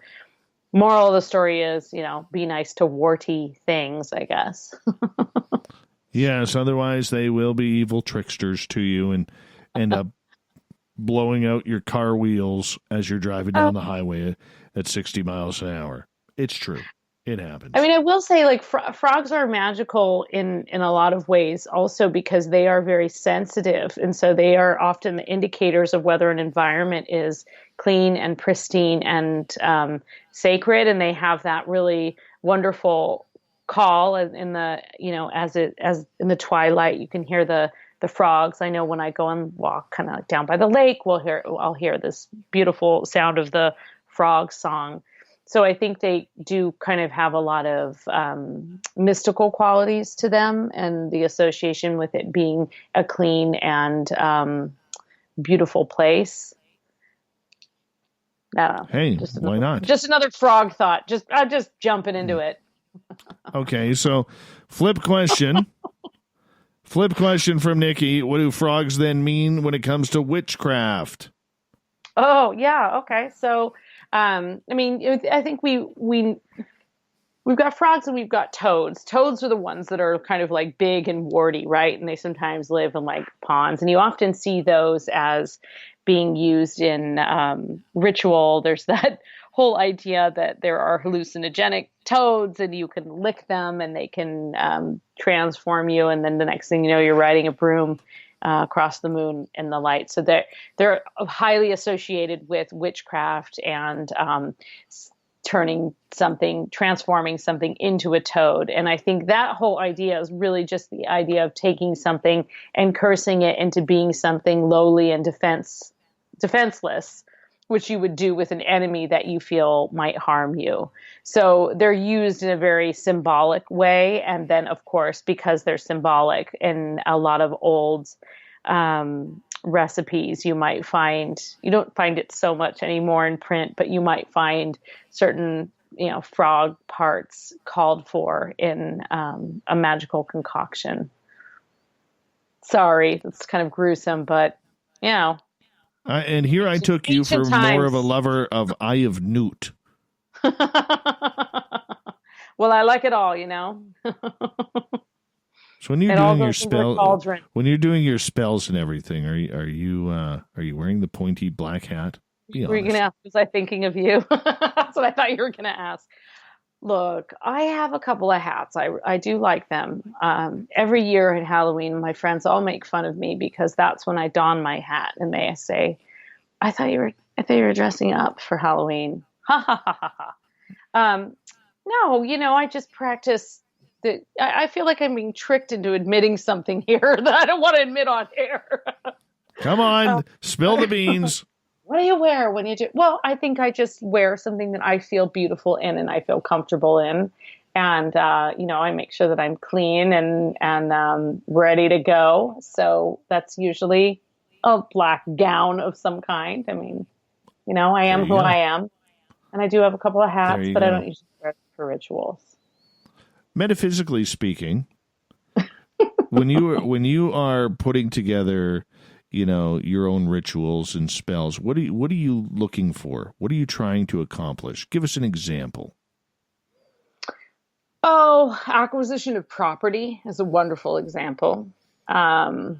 So if I want a piece of property, or I can speak specifically of a case of a friend of mine who wanted to acquire the property next to him really badly, and had actually made a couple of offers. And several times I visited that property, and you could just feel it was meant to be his property. It didn't make sense where the property line was. And so we came up with something that would secure the property for him without damaging anyone or putting anyone, really putting anyone in jeopardy. And he implemented it. So those are, I don't do as many for myself as I do offer things to close friends. But most of the time it's just something really simple, like creativity. If somebody's passed, died, I like to, do some kind of memorial for them. And then, acquisition of property or, skills of some kind. Don't do a lot of love stuff, but I've been known to do a few love spells here and there as well. A gal gets lonely. Well, I can tell you this, Fap in California is hoping you'll put a love spell on him. He's got a little bit of a crush. Oh, that's cute. Well, yes. Text the hell? No, just kidding. See you in Vegas. See you in Vegas, Fap. Varla will be there. Varla will be there. We've got about 6 minutes to go before we got to go to break at the top of the hour. Varla Ventura is our guest tonight on Spaced Out Radio. And I got to tell you, the whole witchcraft thing just really intrigues me because I'm somebody who has actually been cursed by a witch. Oh, I actually remember you telling me this. Yes. Off air a couple of years ago. Yeah. And so it took over a year to get rid of that. So you're a believer. Oh, I'm a very big believer. But why put a curse on somebody? Because from what I know from witches out there, the whole cursing of somebody is more folklore than it is actual tradition. Yet there are those out there who want to use their powers for their own benefit. Yeah, well, that's what we have to say. We go around saying harm none, but, bend the rules a little. There's all kinds of, I'll say this, there are all kinds of witches. Not all witches are Wiccan, and not all Wiccans consider themselves followers of witchcraft. And there are a lot of different facets. And some people have a very holistic view, and they're much more kind, and they're harm none. And other people, do what they feel is right and do what they got to do to get things done. And, there's a lot of principles of voodoo that are very in line with some elements of cursing and witchcraft. And there's just a big mashup. In fact, just to bring things kind of back, like the whole spiritualist movement that really kind of took off in the Victorian era and sort of petered out in the 1930s, it never really went away. And it had sort of a resurgence in the 1960s with a lot of those paperback was like the paperback mediums that were when Psychic Phenomenon. You had wonderful people like Sybil Leek were publishing these volumes of books about astrology and witchcraft. And you had Aleister Crowley, who was still kicking it and still writing. That in many ways kind of gave way to the new, what we kind of thought of in the 70s and 80s as the New Age movement, and even today, but it really all has kind of got its foundation in the spiritualist movement. And in that, there's such a mashup of cultures and different ways of thinking and different beliefs, and everybody just kind of has to follow their own thing. But the harm none, like I said, that's just what we tell people up front. Okay, so who have you cursed in your life? Well, you'd have to really get me drunk to find out. They All know. Right. They know who they are.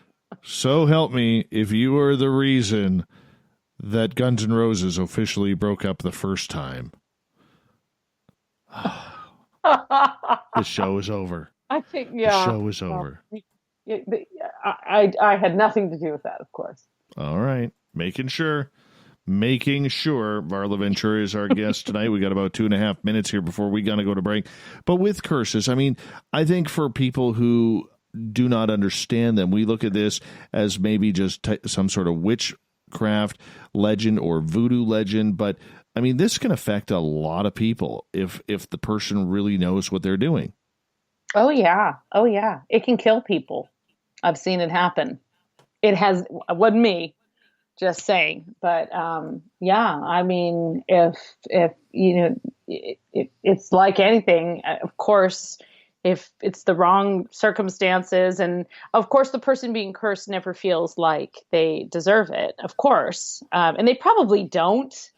Curses often come out of anger and vengeance, and a lot of those unresolved feelings, and we all know, like, no good comes out of that ultimately, but if you're not really too worried about it, I don't know. I've seen various takes on it. So it can do some damage. And the tricky thing is that there's a ripple effect. So your intended target could very well get exactly what they had coming to them, but it might end up causing a ripple effect that can cause, death and harm and mayhem to people around them that were innocent. So it's definitely something I joke about it and I laugh about it, but it's not something that you do lightly. And I have really only, done it maybe twice in my life, really with great intention. And I can rest assured they deserved it. In other words, people, do not upset Varla Ventura at any time. Otherwise, she's going to throw in a little bit of extra Eye of Newt into her spell, and the next thing you know, you're cursed, and you have a third arm growing out of your back or something like that. I'll deny it. I'll tell you that right now. Oh, yeah. Sure. You can't prove it was me. Sure. You'll never prove it was me. We'll always have the tape. I will always have the tape, and the archives are forever. Varla, I'm going to get you to hold on. We got Varla Ventura for another 30 minutes here on Spaced Out Radio as we're about to enter hour number 3 coming on up. We'll also take you through the news on the SOR Newswire and the Thought of the Dave as well. Stay tuned, everybody, because we got more Spaced Out Radio coming on up. And I'm excited because Varla Ventura is here. VarlaVentura.net. And we'll find out whether or not Varla eats breakfast for dinner when we come back.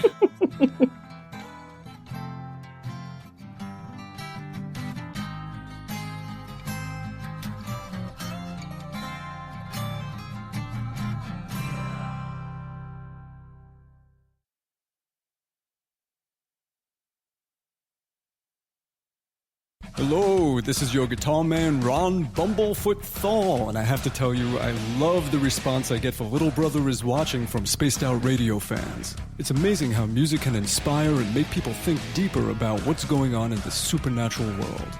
You can head over to my website, bumblefoot.com, to check out my music, my guitar workshops, my touring, even check out some of the hot sauces that I'm working on. And make sure you keep on listening, because with Spaced Out Radio, you know little brother is watching.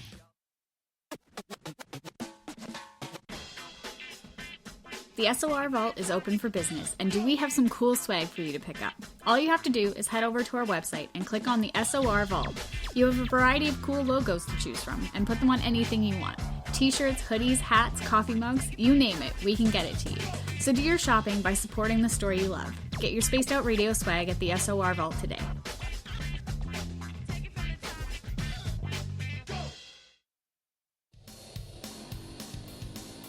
We all know on Spaced Out Radio we love a good beard and mustache, so why not take care of your facial hair with Mighty Moose Beard Oil? Made in Canada, we're taking care of beards and stashes around the world. We use 100% natural ingredients with our oils and balms to make your whiskers feel silky smooth. Use promo code SOR2019 at MightyMooseBeard.com today.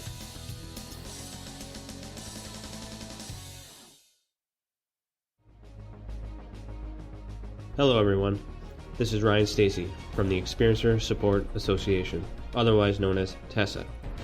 We're glad to team up with Spaced Out Radio to help investigate your experiences on the SOR Sightlines Report. Together, we'll investigate the strange sightings and occurrences you've had. We're looking for answers just like you. So fill out a Sightlines Report on the Spaced Out Radio website and let's figure out what's going on together. So, you love talk radio? Then you'll love TalkStreamLive.com. TalkStream Live is always on, 24/7, with the best streaming talk shows. Find your favorite talkers and discover some new ones. It's free, readily available online or on mobile with any smartphone or tablet. Finding your favorite talk shows all in one place has gotten a whole lot easier. Just go to TalkStreamLive.com. Be sure to download the free apps from Google Play or the iTunes App Store. For the price of 1 cup of coffee a month, you can become an SOR Space Traveler. The Space Travelers Club is a place where you can interact with other listeners, either live during the show or on our great forum. We want your stories, pictures, comments, and ideas. You'll get live video streams, exclusive content, and be a part of our newsletter. Stay in touch with everything SOR. The Space Travelers Club is just $5 a month at spacedoutradio.com. The party is always on at the Moose Vancouver. The Moose Vancouver is where you want to be when visiting Canada's West Coast. Open until 2 a.m. nightly, the Moose cranks up the rock while serving some of the best rated food in the city. The menu starts at $6.95. Why party anywhere else in Vancouver when the Moose is right there? Get your horns up and rock with the Moose, the official party bar of Spaced Out Radio. I'm feeling a little spicy tonight. What to do? What to do? Why not get Bumblefuck? 4 million Scoville units of pure hard rock. Bumblefoot hot sauces come in 3 flavors. The burning Bumble. Tone it down a bit with Bumblicious and throw the sauce on everything. Spice it up. Bumble me, baby. Bumblefoot hot sauce. Get it today at Kajans.com. Hi there, this is the paranormal lawyer Michael W. Hall. I'd like to invite you to listen in each Sunday night where we're going to open up your eyes to everything strange and paranormal. I will be hosting some great guests with topics that affect us all, such as UFOs, ghosts, and everything paranormal. Let's learn together on Spaced Out Radio Sunday with myself, Michael W. Hall, the paranormal lawyer at spacedoutradio.com. Looking for creative ways to get your company out in the public? How about advertising on Spaced Out Radio? Our sales department is waiting to hear from you, and we can work around any budget. From commercial spots to banners to special promotions, there are many opportunities to get your name and product out to our SOR listeners. For a price guide and more information, please contact us at sales@spacedoutradio.com. Hey, Space Travelers, this is John Resig, founder of the Chive and Chive Charities. If you know anything about our website, you know we like to do things a little differently. We're not some faceless organization collecting money for a nebulous cause. our donor dollars go directly toward life-improving items. Then we give those items directly to an underdog who needs it most. To become a donor with Spaced Out Radio's official charity, Chive Charities, just go to chivecharities.org/donate. We are scouring the world for the most intriguing stories of your day. Take the time to read up on the SOR Newswire, where our team, led by Captain Shirk, will deliver to you some of the best paranormal and supernatural news, along with some stories that will blow your mind from the weird to the wacky. It's the news outside the news that piques interest, and that's what we're looking to deliver to you. The SOR Newswire, only at spacedoutradio.com. Hey everyone, I'm John Edwards. And I'm Stacey Edwards. Together we're taking over Saturday nights on Spaced Out Radio, where we're going to bring our own experiences of the paranormal and talk to the best people we can find to help bring you answers to your strange tales. We're here to entertain your need for weekend woo! So tune us in at spacedoutradio.com starting at 9:06 Pacific, 12:06 a.m. Eastern, where we can all get a little spooky together. Spaced Out Saturday nights right here at spacedoutradio.com. Hello, space travelers. It's me again, Carl. Don't forget to join the Space Travelers Club for just $5 a month and follow Spaced Out Radio on Twitter at Spaced Out Radio. Our Instagram, Dave Scott SOR. Our Facebook page is Spaced Out Radio Show. Our archives are free at youtube.com/Spaced Out Radio. Come woo it up with Spaced Out Radio today. Bye! We're adding to the entertainment online for Spaced Out Radio. I'm Amber Beckard, and I want to invite you to subscribe to our YouTube channel and check out Cryptid Tales, where I will take you on a journey into some of the strangest legends and lore from around the world, relaying the stories to you of the strange creatures and experiences that people have had throughout time. You can find Cryptid Tales at youtube.com/Spaced Out Radio. And while you're there, don't forget to check out our free archives and leave a comment. See you there. Would you like to connect with us? Head to spacedoutradio.com for all your latest show info.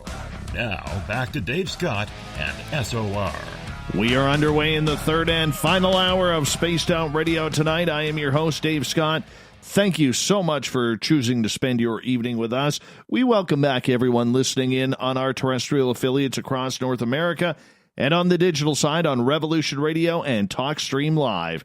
Remember, all of our archives are free at youtube.com/Spaced Out Radio. Just do me the favor, hit that subscribe button. Don't forget to follow us on Twitter at Spaced Out Radio for the show and at Dave Scott SOR, my personal handle. The Desert Clam has set the password for tonight in the SOR Space Travelers Club. Legotic. Legotic is your password. Use it wisely, Space Travelers, as the Clam sets the password each and every night right here on Spaced Out Radio. Our website is spacedoutradio.com. We got a plethora of features for you. I should say we have a plethora of features for you because that's proper English right there. Yeah. Rock out to Bumblefoot. Read up on Captain Shirk's SOR Newswire, and so much more. For the final time tonight, we introduce our guest, and I love it when she comes on. Varla Ventura is here talking all things weird, strange, spooky, and even some cryptid talk as well. Her website, varlaventura.net. You can find all her books online and in every major bookstore if they're still open, which is too bad because I love bookstores. I really, really do. Varla, welcome back. Why, thank you. Not a problem. Right before the break, we were talking about curses and witchcraft and the dangers. Now, I gotta ask you this.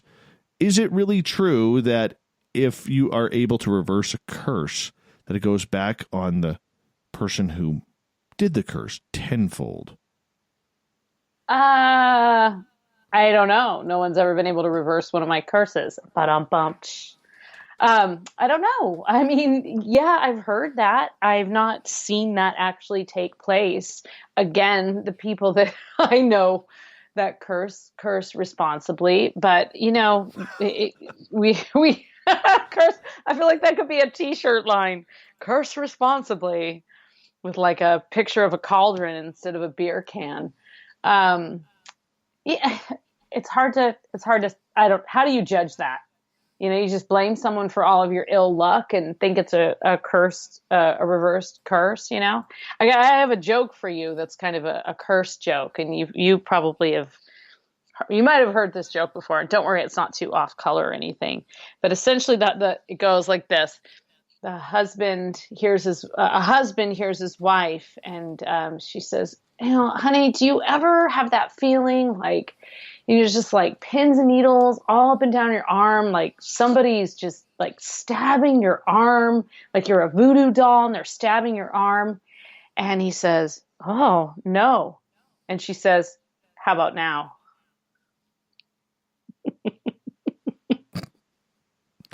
Well, that's terrible. That's terrible. I know. It's so great, though. So I don't know. I mean, like I said, curse responsibly, right? I think we could probably collectively agree on some people who deserve to be cursed, and those are people who are kind of probably already cursed to begin with. But yeah, I mean, you could blame bad luck on and say, oh, this person tried to curse me, but that's not ever happened to me. So, and it probably never will, because I know what I'm doing. Well, there we go. Once again, do not upset Varla Ventura. She does come with her own personal warning label. I don't know. Cursing responsibly, said 1982. Okay, Renee then is asking about, where does karma come into play? I mean, karma is an Eastern concept, right? This is actually not a concept of witchcraft, although I do think the general principle can overlap. And yeah, I mean, karma does happen. That's some people choose not to retaliate or curse because they think that karma ultimately is, that is the ultimate justice. It will level things. So you don't always have to. And if you are considering, for folks out there who are seriously considering cursing someone, you do have to weigh that in. You have to think, is this really something I want to take on myself? Is this really energy and the burden of doing something harmful or potentially harmful to someone? Is this something I want to take on? And it's not something that you go into lightly. You don't just walk around like in the cartoons and just, curse you. It doesn't work like that. You have to put a lot of thought and a lot of energy into it. And it can be very, very draining and very dangerous, of course. So sometimes it's just best to let things play out, as we all know. But there are other times when, it's for me, I'll just say this. It's never been someone who has done a great wrong to me. It has been someone who has done a great wrong to someone that I love, usually someone very vulnerable and young. So I'll leave it at that. Those are the people that I feel good about cursing. Interesting.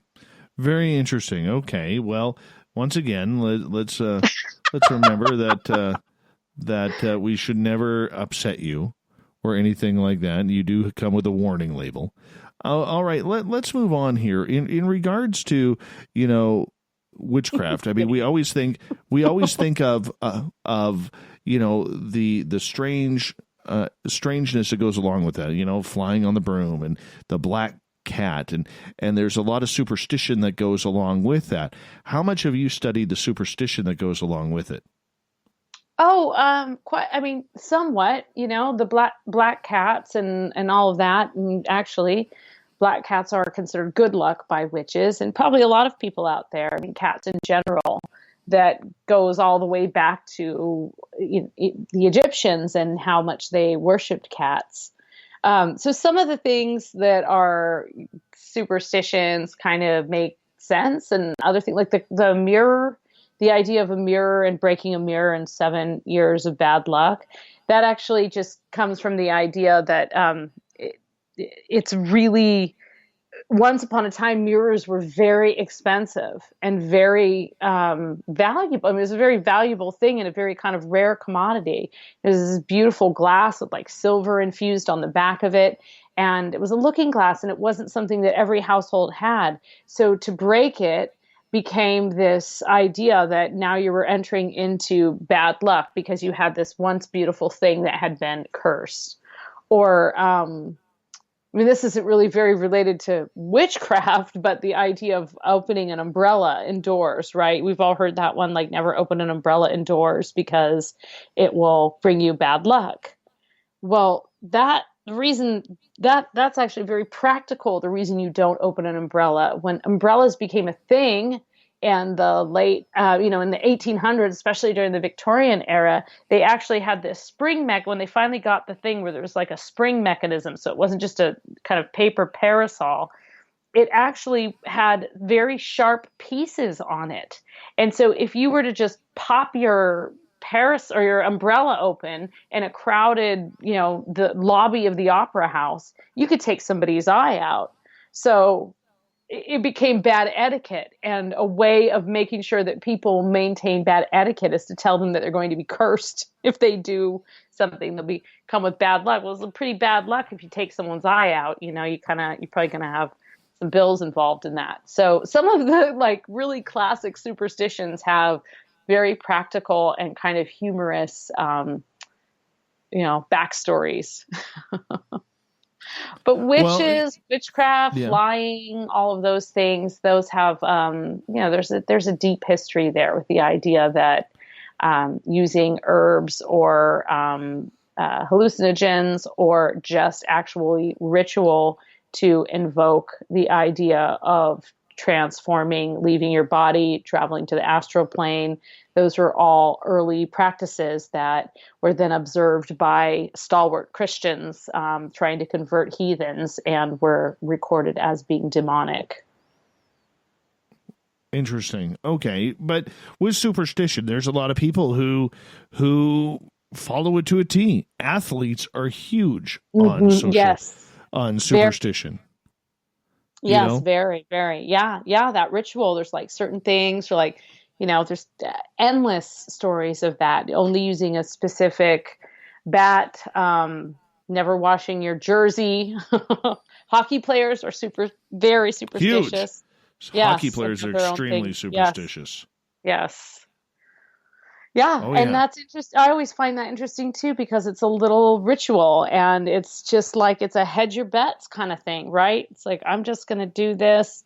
I don't really want to, I'm not going to risk it. We're just going to stick with this being, I had a great night that night. So we're just going to stick with this exact same ritual. I'm always going to wear this hat. I'm going to only wear these socks or whatever. I don't know why I keep saying it's all clothing. It's not all clothing. No, but you know what though? I mean, if you're feeling good, you want that run of good luck to continue. Yeah. So you'll wear the same socks or the same shoes or the same suit or whatever.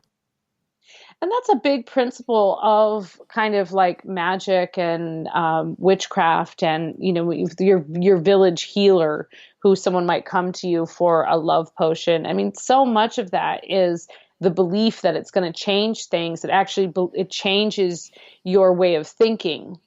And I think you can say that about a seance and we kind of touched on that earlier, another kind of paranormal encounter. It can change your view. It can shake you out of this rut that you're in.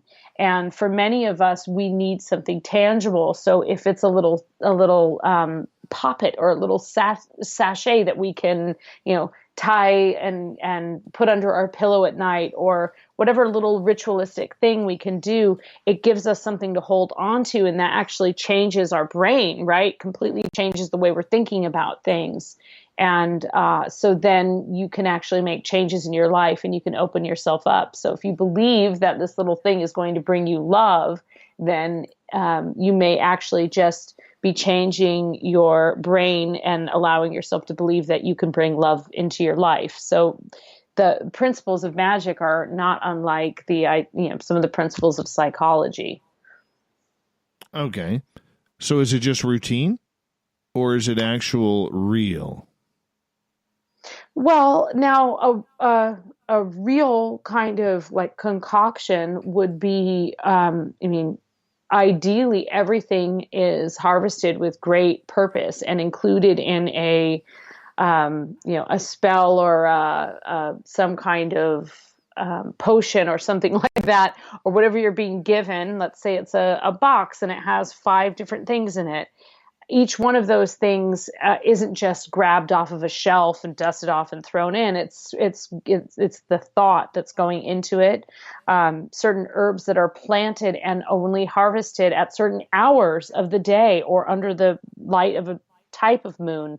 For example, a waxing moon or a waning moon. A waning moon is a great time to get rid of things. A waxing moon, which is leading up to the full moon, that's when you want to think about things that are going to become more, that you want more of in your life, that you want to manifest. And the things you want to get rid of, you get rid of those as the moon is waning. So there are all of these, there's quite a lot of things that you have to know and remember when you're, you're not just like, oh, this smells good, I'm going to throw this in here. You really do put a lot of thought and energy into it. And when I have made things for people in that way, it's usually not for a specific thing. It's not like, oh, here you're going to find the love of your life. This is going to keep you safe and remind you of your creativity or your beauty or whatever it is. And you can I like to make little spell bottles. I used to do that a lot for friends, especially. And they call them witch bottles, and you'll find those in archaeological digs in Italy and Europe. You'll find these excavations, and they'll find a little witch bottle in there, and it'll have all manner of items in there. And each thing is chosen specifically for a specific reason. So it's also that act of that intention as well to kind of put it all together. So it's not, you can go on Etsy and order like a spell offline if you want to. Certainly, they exist, but when you're putting something together yourself, you're really thinking about each of those stages. So it's got a little bit like a science experiment or some kind of recipe that you're putting together. Make sure you have enough baking soda or whatever. And don't forget the Eye of Newt. Once again, don't forget the Eye of Newt.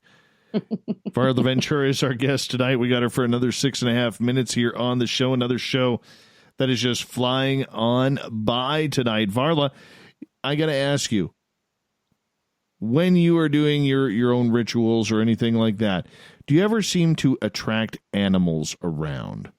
Yeah, whether it's deer, definitely. rabbits, mice, bees, hummingbirds. What happens and why?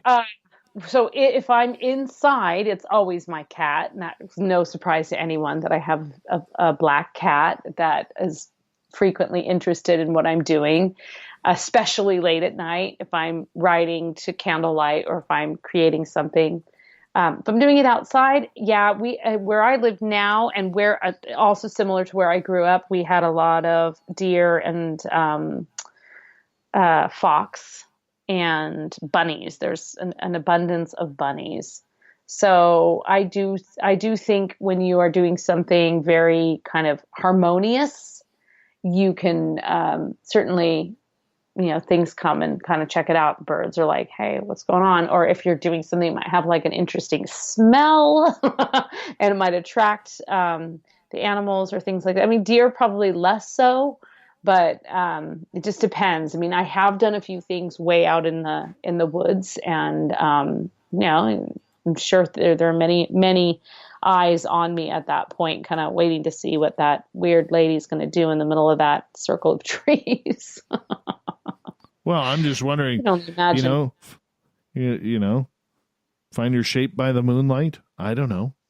I have a lot of bunny. I'm very rabbity. There's a lot of rabbits. I think that maybe that's why I wrote the Pooka book, the fairies, Pookas, and Changelings, because a Pooka is basically a trickster fairy that can appear in most commonly as a horse or a rabbit. And they often kind of just lead you on a sort of a wild goose chase, really, like a wild ride through the night, or take you down a path that you're chasing them. You just even think of Alice in Wonderland, and she's kind of following this rabbit. And he's a bit of a Pooka himself because he's talking and he's telling her these things, and she keeps chasing him. So you can kind of, I tend to have a lot of rabbits around me, and I also live now in the prairies. But even as a kid, there were always like, rabbits and bunnies around. So I get a little rabbity, little nibbling evil rabbits. Bad rabbits, bad. Yes, so cute, I know. I like rabbits. I really do. I know, but they just destroy your garden, right? They just destroy your garden. I'm not a fan. We had one as a pet. I wasn't a fan of that.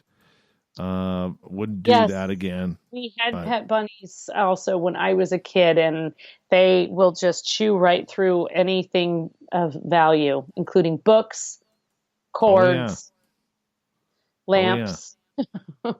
You name it, they're chewing it. That's how they roll. The rabbit ate my homework. I know. It's happened here too. Why though? Is it the energy? Let me put it this way. Is it the energy that attracts the animals that you were putting out when you are casting spells? I don't know. I mean, probably. I mean, I'm certainly not. Now you say that, and I'm thinking about the most recent curse, the more recent curse, I should say. Mm-hmm. And there were no animals around, but it was also at night.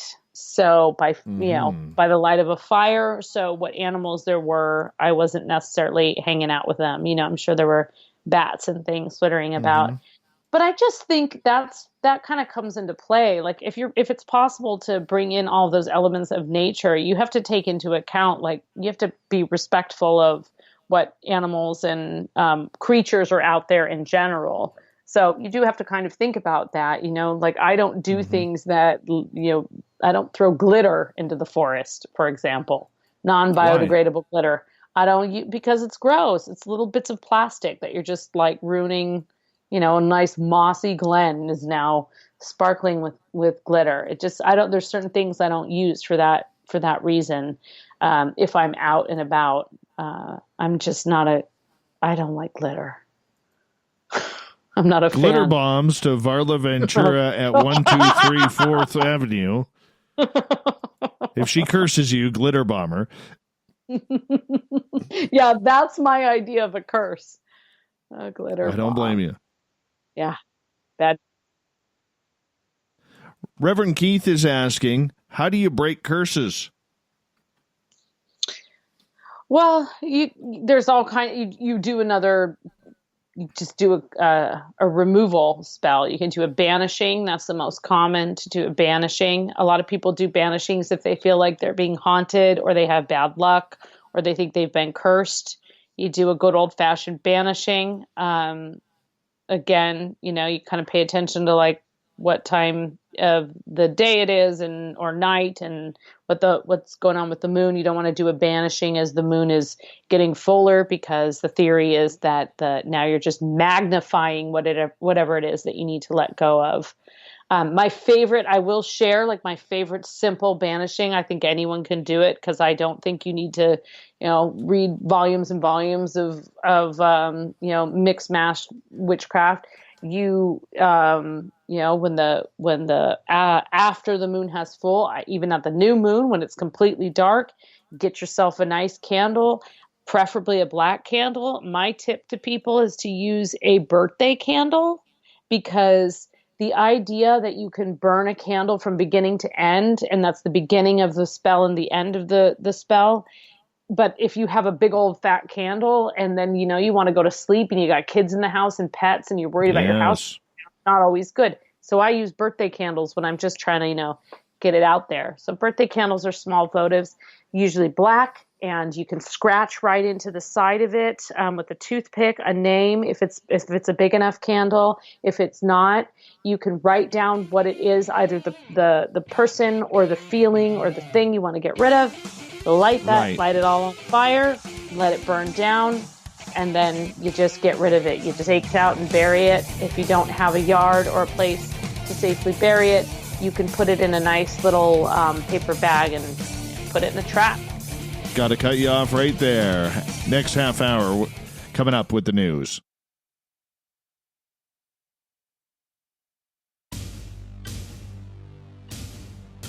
You wanted new SOR gear, and now you can have it. The SOR Vault is fully stocked with t-shirts, hats, hoodies, mugs, and everything in between, with great logos for you to choose from.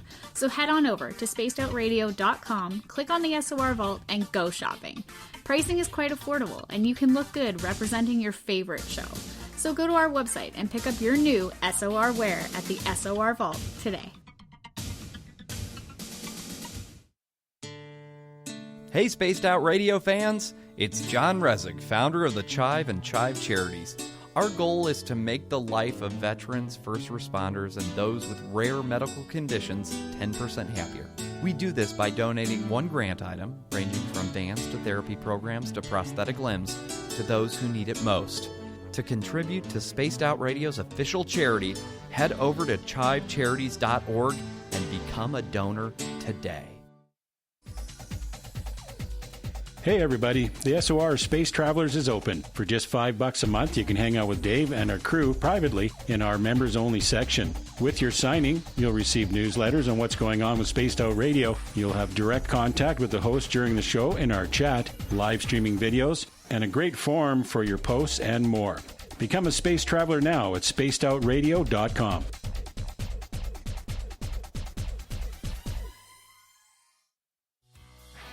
Hi there, this is the paranormal lawyer Michael W. Hall. I'd like to invite you to listen in each Sunday night where we're going to open up your eyes to everything strange and paranormal. I will be hosting some great guests with topics that affect us all, such as UFOs, ghosts, and everything paranormal. Let's learn together on Spaced Out Radio Sunday with myself, Michael W. Hall, the paranormal lawyer at spacedoutradio.com. Need that weekend supernatural fix? Look no further than Spaced Out Saturday right here at spacedoutradio.com. I'm Stacey Edwards. And I'm John Edwards. Each Saturday night, Stacey and I are going to bring you the best in paranormal, cryptids, UFOs, you name it, and we're going there. It's all about the experience and to share the knowledge with all of you. So tune us in every Saturday night on Spaced Out Saturdays, starting at 9:06 p.m. Pacific, 12:06 a.m. Eastern, only at spacedoutradio.com. Hello, this is your guitar man, Ron Bumblefoot Thal, and I have to tell you, I love the response I get for Little Brother is Watching from Spaced Out Radio fans. It's amazing how music can inspire and make people think deeper about what's going on in the supernatural world. You can head over to my website, bumblefoot.com, to check out my music, my guitar workshops, my touring, even check out some of the hot sauces that I'm working on. And make sure you keep on listening, because with Spaced Out Radio, you know Little Brother is watching. At spacedoutradio.com, we are keeping you up to date on all the news with the SOR Newswire. Captain Shirk leads the team that is bringing you the news of the day and exclusive stories on everything paranormal and supernatural. It's free to read, it's updated daily, and it's right there for you. The SOR Newswire is a one-stop shop for the news of the day. Check it out at spacedoutradio.com today. Cold drinks, great food, and the best music in Vancouver. The Moose Vancouver is the place to be, open until 2 a.m. nightly. Everything on the menu starts at just $6.95. Who serves food that cheap anymore? At the Moose, you'll never know who you'll run into. Rock stars, actors, athletes. It's the place everyone wants to be. So join us at the Moose Vancouver, the official party bar of Spaced Out Radio. We're adding to the entertainment online for Spaced Out Radio. I'm Amber Beckard, and I want to invite you to subscribe to our YouTube channel and check out Cryptid Tales, where I will take you on a journey into some of the strangest legends and lore from around the world, relaying the stories to you of the strange creatures and experiences that people have had throughout time. You can find Cryptid Tales at youtube.com/Spaced Out Radio. And while you're there, don't forget to check out our free archives and leave a comment. See you there. Are you looking for great advertising value for your company? Look no further than Spaced Out Radio. We have a multitude of places to get your name out there, including commercial ads during the show, special promotions, and banners on our website. Our audience is proven to support the companies that support our show. We can make your budget work for you. So for more information, please contact us at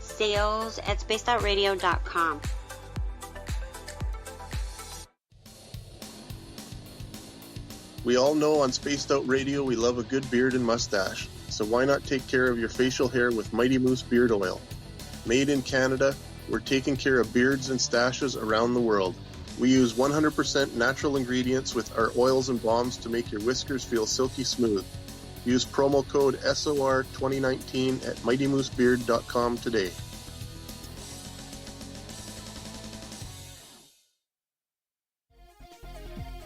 Hello, Space Travelers. It's me again, Carl.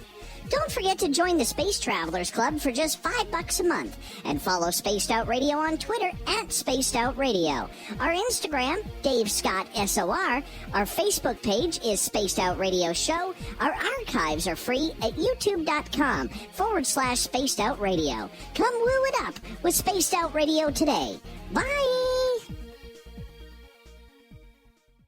If you like it hot, real hot, then heat up your meals with Bumblefoot hot sauce. Get your Bumblefoot hot sauce today. The sauce, Bumblicious, and the 4 million Scoville unit Bumble. We're going in hot, real hot, coming out even hotter. Keep the milk nearby and tantalize your taste buds tonight. Bumblefoot hot sauce, available now at Kajans.com.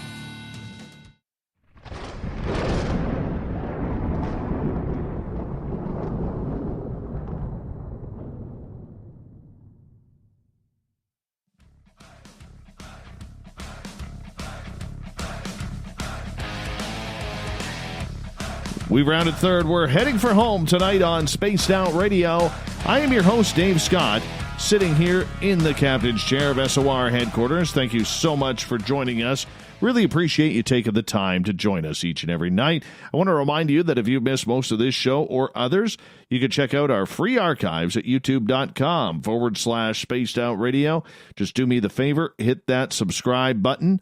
Our website is spacedoutradio.com, where we have a plethora of features for you, including rocking out to Bumblefoot and prepping up on your day's news with Captain Shirk's SOR Newswire. Shh, don't tell anybody just yet.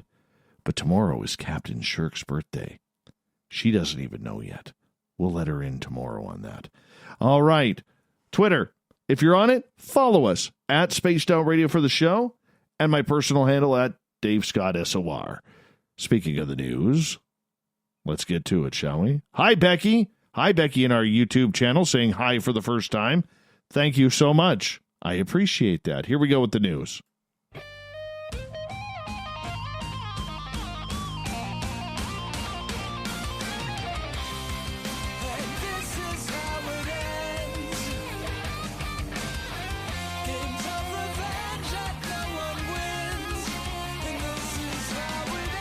The news is always changing, which is why we bring you the SOR Newswire at the back end of every show, where we get to the weird, the wacky, the strange, and sometimes the stories that are just going to make me mad.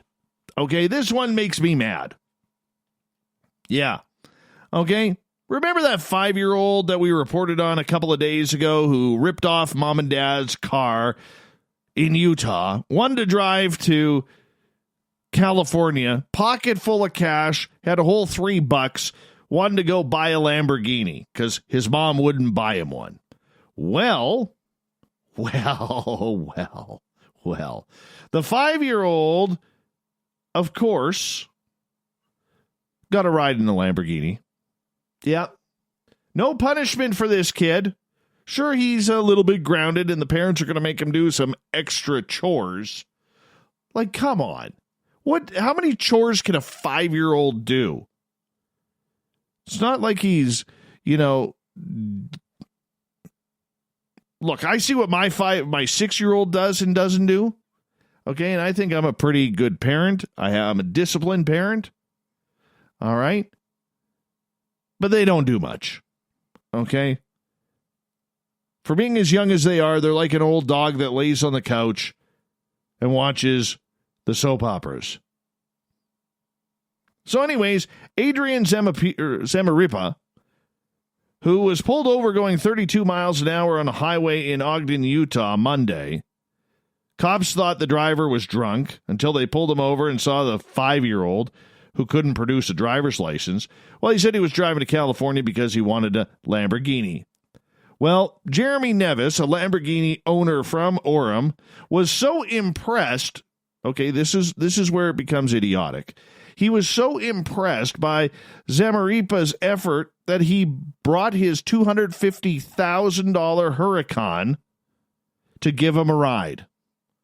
I don't want to condone kids taking cars and getting into trouble and breaking the law, but the success principles that he displayed were magnificent to me, Neve said. Are you kidding me? He's 5 years old, didn't like discipline, and stole his parents' car, and you rewarded him for it. You may be rich, but you're a dingbat. Zamaripa technically broke a few more laws by riding on his sister's lap without a seatbelt. See? Here we go. Sitting in the passenger seat of the two-seat coupe, but police apparently let it slide again. Of course they did. Of course they did. And while he's been given some extra chores around the house, like finishing off the candy, drinking all the soda pop, things might get even a little bit more exciting for him. An unnamed company in California has invited to fly him out to actually drive a Lamborghini under supervision. You got to be kidding me. Look, I know I come from a different generation, all right? And a lot of people may not agree with me, but you don't reward this kind of behavior. This is called entitlement. This is where people get into trouble. If I did that, okay, granted, I was born in the 70s, grew up in the late 70s, early 80s, I would have got my ass tanned. And this kid gets to ride in a Lamborghini. I'm 46. I've never ridden in a Lamborghini. All right? This is terrible. Terrible. This shouldn't even be a media story that he is being rewarded for this. This is where the media and parents have it all backwards. All backwards. Agree with me or not? Okay, this is not a cute story. This is not a fun story. It's a dangerous story because this sets precedents. Stuff like this sets precedents for children. And that kid's going to think he can grow up entitled, thinking everything that he wants he can get. And if he doesn't get it, well, I'll just steal mom and dad's car. You may be saying that, oh, Dave, you're taking this too seriously. I'm not. And I still want to ride in a Lamborghini. So if any of our listeners have a Lamborghini, I'd like to ride in one, if you don't mind. And I do have a driver's license, but I'm not asking to drive the car. All right, Brian May, lead guitarist of Queen and an astrophysicist, he landed in hospital last week, but thank goodness it wasn't because of anything corona-related. Nope. Shared an Instagram photo from a hospital wearing a face mask revealing that he tore his butt muscles to shreds while gardening. What kind of gardening do you tear your butt muscles? Were you picking weeds with your cheeks? Just curious. The virus didn't get me yet, thank God, May, the 72-year-old, wrote in the caption, I managed to rip my gluteus maximus to shreds in a moment of overenthusiastic gardening. So I suddenly find myself in a hospital getting scanned to find out exactly how much I've actually damaged myself. Turns out I did a thorough job. This is a couple of days ago, and I won't be able to walk for a while or sleep without a lot of assistance because the pain is relentless. May said that he needs to go to a dark for a while, getting some complete rest at home due to his injury. Please, please don't send me sympathy. I just need some healing silence for a while. He says, I'll be back, but I need the complete break. Just let him go. Let him go, Figaro. Magnifico. Along with the selfie, May also shared a video of him being rolled through the hospital, checking out what was going on. What a career. Guy's an astrophysicist, as well as one of the best guitarists in the world for one of the greatest bands in the world. I can't stand Adam Lambert. Stop making Queen songs your songs. Sing them properly, Adam Lambert. But Brian May, Fantastic hair, too, at 72 years old. It's not even a wig. Looks fantastic. All right. Little Tommy D taking credit where credit isn't due again. Last week, we all know the Defense Department released 3 declassified videos of unexplained area phenomena. And, of course, Mr. Tom DeLonge is taking full credit for it, even though he didn't own the videos. Neither did the To the Stars Academy. While the Pentagon did not offer any more hints on what we are looking at, DeLonge saw the official government acknowledgement as a culmination of a long journey, he told Rolling Stone magazine, one that began when he walked away from his band in 2015 to spend more time developing the TTSA, a transmedia experience for music, books, films, and UFO research. Well, minus the UFO research, because he said they're not a UFO group anymore. DeLonge works alongside former intelligence officials. He goes, it's wild, man. I can't believe we pulled this off. It's a big deal, and so much more is coming. I think people need to buckle up. To what? You're probably not going to get any more videos out of there. You stole the last ones, or at least your group did. I'm surprised they haven't been charged for that. And I'm not trying to throw a shot TTSA's way, but I'm really surprised that they didn't get charged for that. I know Elizondo and Mellon almost lost their security clearance. That I do know. But it is. Yeah, I did not see it coming, said Tom, but I do know some of the inside leaks that are happening at the Pentagon, and they're not allowed to lie. And basically, what? They're not allowed to lie. Anybody would trust that statement from a CIA agent? Just curious. And basically, we caught them dealing with something, and now they're forced to recognize it and acknowledge it. They do work for us. They're like, all right, it's time to start talking about it because Tom and his rascals are putting out our feet to the fire, you know? I think it's something we should all be focusing on right now because it's a big, big thing that's going to change the world as we know it, and I feel fine. Yeah. Thanks, Tom. Thank you. Actually, you know what? TTSA, I'm being sarcastic. They have done some good work, okay? But they've done a lot of shady things, too. They really have. You know, you can't have it both ways, Tom. You can't have it both ways. All right, couple stories about Elon Musk here. The eccentric and very online billionaire returned to Joe Rogan's podcast shortly after his child was born. Yeah, Musk and his partner Grimes, the Canadian singer, Musk is Canadian too, by the way, set the internet ablaze by naming their child, who was born on May 4th, XAEA-12 Musk. A lot of folks wonder how exactly you pronounce it. Rogan asked the Tesla founder about that immediately. How do you say the name, Joe says. Is it a placeholder? First of all, my partner is the one who mostly actually came up with the name, Musk said. I mean, it's just X, the letter X, Musk explained. And then the AE is pronounced like Ash. And then A12, my contribution. Rogan says, why A12? Musk explained, it's the honor of the Archangel 12, the precursor to the SR-71, which the billionaire described as the coolest plane ever. So if we put it all together, Exasha 12. It's actually kind of cool. Exasha. Kind of cool, actually, when you think about it that way. Rogan and Musk go on to discuss what it's like to have a child in the middle of the pandemic, and one that the SpaceX founder has played down. Grimes has previously explained the baby name via tweet, only to be corrected by her partner on Twitter. Yeah. It was the SR-71, previous to A12. While Musk and Grimes might want to name their child that, the state of California may not allow it. They have an opportunity to appeal the rejection on the birth certificate application, but it's unlikely that it will be granted because, again, California has been struggling with using symbols. David Glass, a family law attorney, has stated. The podcast with Rogan and Musk is about 2 hours long and dropped at noon. No, he did not smoke a doobie this time. All right. Moving on to Elon, part 2.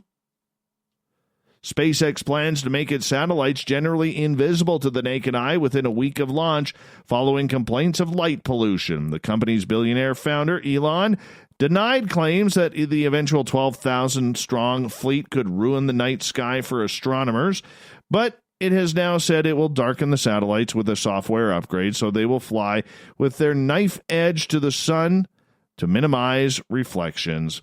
Future satellites will also be launched with a visor that can block sunlight from hitting the brightest parts of the spacecraft. Astronomers expressed concern about the project despite Mr. Musk's claims that reflections would not interfere with their work. The satellites are meant to orbit at around 550 kilometers, but before they reach this position, they can especially be visible when sun reflects off their solar panels and the spacecraft's body. SpaceX expects at any given time there will be 300 satellites heading for their orbital operational area. And even when on station, the solar arrays can still cause an interference with astronomers. You know what? I just want to see this. I think it's one of the coolest things ever. I really do. I really do. I think it's one of the coolest things ever, and I want to see it. I go out all the night. I know they're flying over. Old Davy can't find him, though. Nope. Old Davy cannot find him. Final story for tonight. All right. Police in India said officers there suspecting thieves were behind the damage of an ATM in a bank kiosk reviewed the security camera footage and discovered the machine had been partially disassembled by a curious monkey. Delhi police said officers were summoned to the State Bank of India ATM kiosk on Wednesday after the cash machine was found disassembled. Police reviewed the camera footage, expecting to see the work of a human and maybe get the identities. But instead, they found a roving, curious monkey removing the ATM's front panel. The footage shows the monkey climbed into the machine and inspected its inner workings before fleeing the scene. No word if the monkey did it because he didn't like his interest rates on his credit card. Thank you for a great clown tonight, Marty. She's a beauty. She's a beauty, Clark.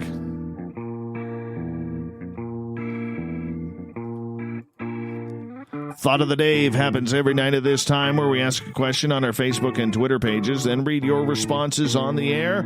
Because we love the audience participation around here. Today's Thought of the Dave is as followed. What's your opinion on whether or not monsters and cryptids live in a different realm or dimension? Let's start off with good old Shanna Banana kicking things off. I think it's quite possible, and considering that portals just may be the way monsters and cryptids can cross through from other dimensions is really fascinating. Perfect. Birthday girl Michelle says, I think some have the ability to move between dimensions. That was followed up by Juan, who says, I hate it when they break wind into this dimension and there's no dog around to blame it on. Then Juan says, the playground of my mind has many realms and dimensions. What's your point, Dave?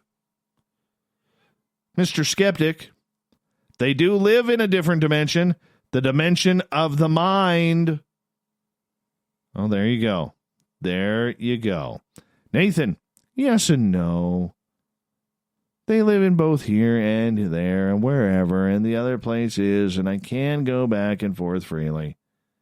Thanks, buddy. Grow a mustache now. Kevin, some indigenous people believe they are messengers. I think it holds true. Look at the profound effect it has on when you witness one. Also, there is the ability to vanish into thin air, suggesting they are interdimensional beings, which also accounts for no bodies and centuries of sightings. Audra, the beautiful, lovely, and talented Audra. I don't have a simple opinion, or a solid opinion, pardon me, but I'm always interested in what others think. I'm always looking for more pieces to the puzzle because we won't see the whole picture until we find all the pieces and get them in place. Graham, I coined the phrase interdimensional ethereal plane of reality that stretches, flexes according to consciousness or to denizens of their warp ether, deep and may be intergalactic in origin. Ronnie, I believe that they are definitely multidimensional and that there is a connection between them. That is kind of cool. Marcus, yes, on the microscopic realm. How microscopic must we be? I don't know. Let's get to some more. Christoph. Captain Shirk's like, my God. You remembered. Yes, I remembered your birthday tomorrow. You're not supposed to know yet, Captain. Stop cheating by listening. Christoph. Yes, they do. And they also live in this one. They have free will. Timmy. They're in both realms, then suddenly disappear with bright flashes, sometimes make me lean this way, the way of some possible portals. The mystique of the Sasquatches goes back thousands of years in First Nations lore. Renee in New Zealand. It is possible, but who really knows? No proof has been found or proven either way. True. Sylvia. I love your show with Dogman being an alien that came down to capture bad people, but don't know if I wonder if they came down to capture Bigfoot. Marty. Cryptids probably live most of their lives in another dimension and use our dimension as a second home. Lovely clown again, Marty. Bill. John Keel talked about paranormal phenomena, cryptids, etc. as being interdimensional, and he used the term ultra-terrestrial. I find that concept to be intriguing, and it makes a lot of sense to me. Daryl gets the final word. They could go from one to the other. That is why you can't catch them. Makes sense to me. Thank you to everybody participating in the Thought of the Dave. And Zoinks wants me to give a shout-out to his padre, Dave. Hey, we love to Dave around here, so why not? Why not? The more Daves, the merrier. That's why it's the Thought of the Dave on Twitter and Facebook every single day. We will do it again tomorrow, so you can hop on. Maybe we'll read yours on the air. Do it. Just do it. Thank you to Captain Shirk for putting the news together, and, of course, Varla Ventura for coming on in and talking all things weird, strange with our cryptid world. Yeah, thank you so much. What a good show tonight. Very, very good show. It was one that made me feel happiness and joy until that little kid got the ride in the Lamborghini. Yes, I'm jealous. I am totally jealous, man. I'd like to ride in a Lamborghini. We got Mr. Ron Bumblefoot Thal rocking in the background with Little Brother is Watching. Bumblefoot is the official music of Spaced Out Radio, rocking us in and out of every single show. Get your horns up for the guitar god himself. Special thanks to everybody listening in and wherever you may be. Hey, in your cars, at work, maybe lying in bed at home. Thank you to everybody participating in our chat rooms on YouTube, Spreaker, LGAB, Revolution Radio, Facebook, and the SOR Space Travelers Club on our website.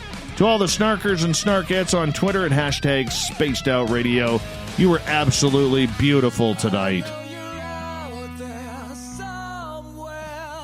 Remember, this show is copyright by Spaced Out Radio and SOR Media Ventures Limited. Thank you so much for choosing to share your evening with us, because together, my friends, we own the night. Mr. Bumblefoot, we need a favor. We need you to take us home.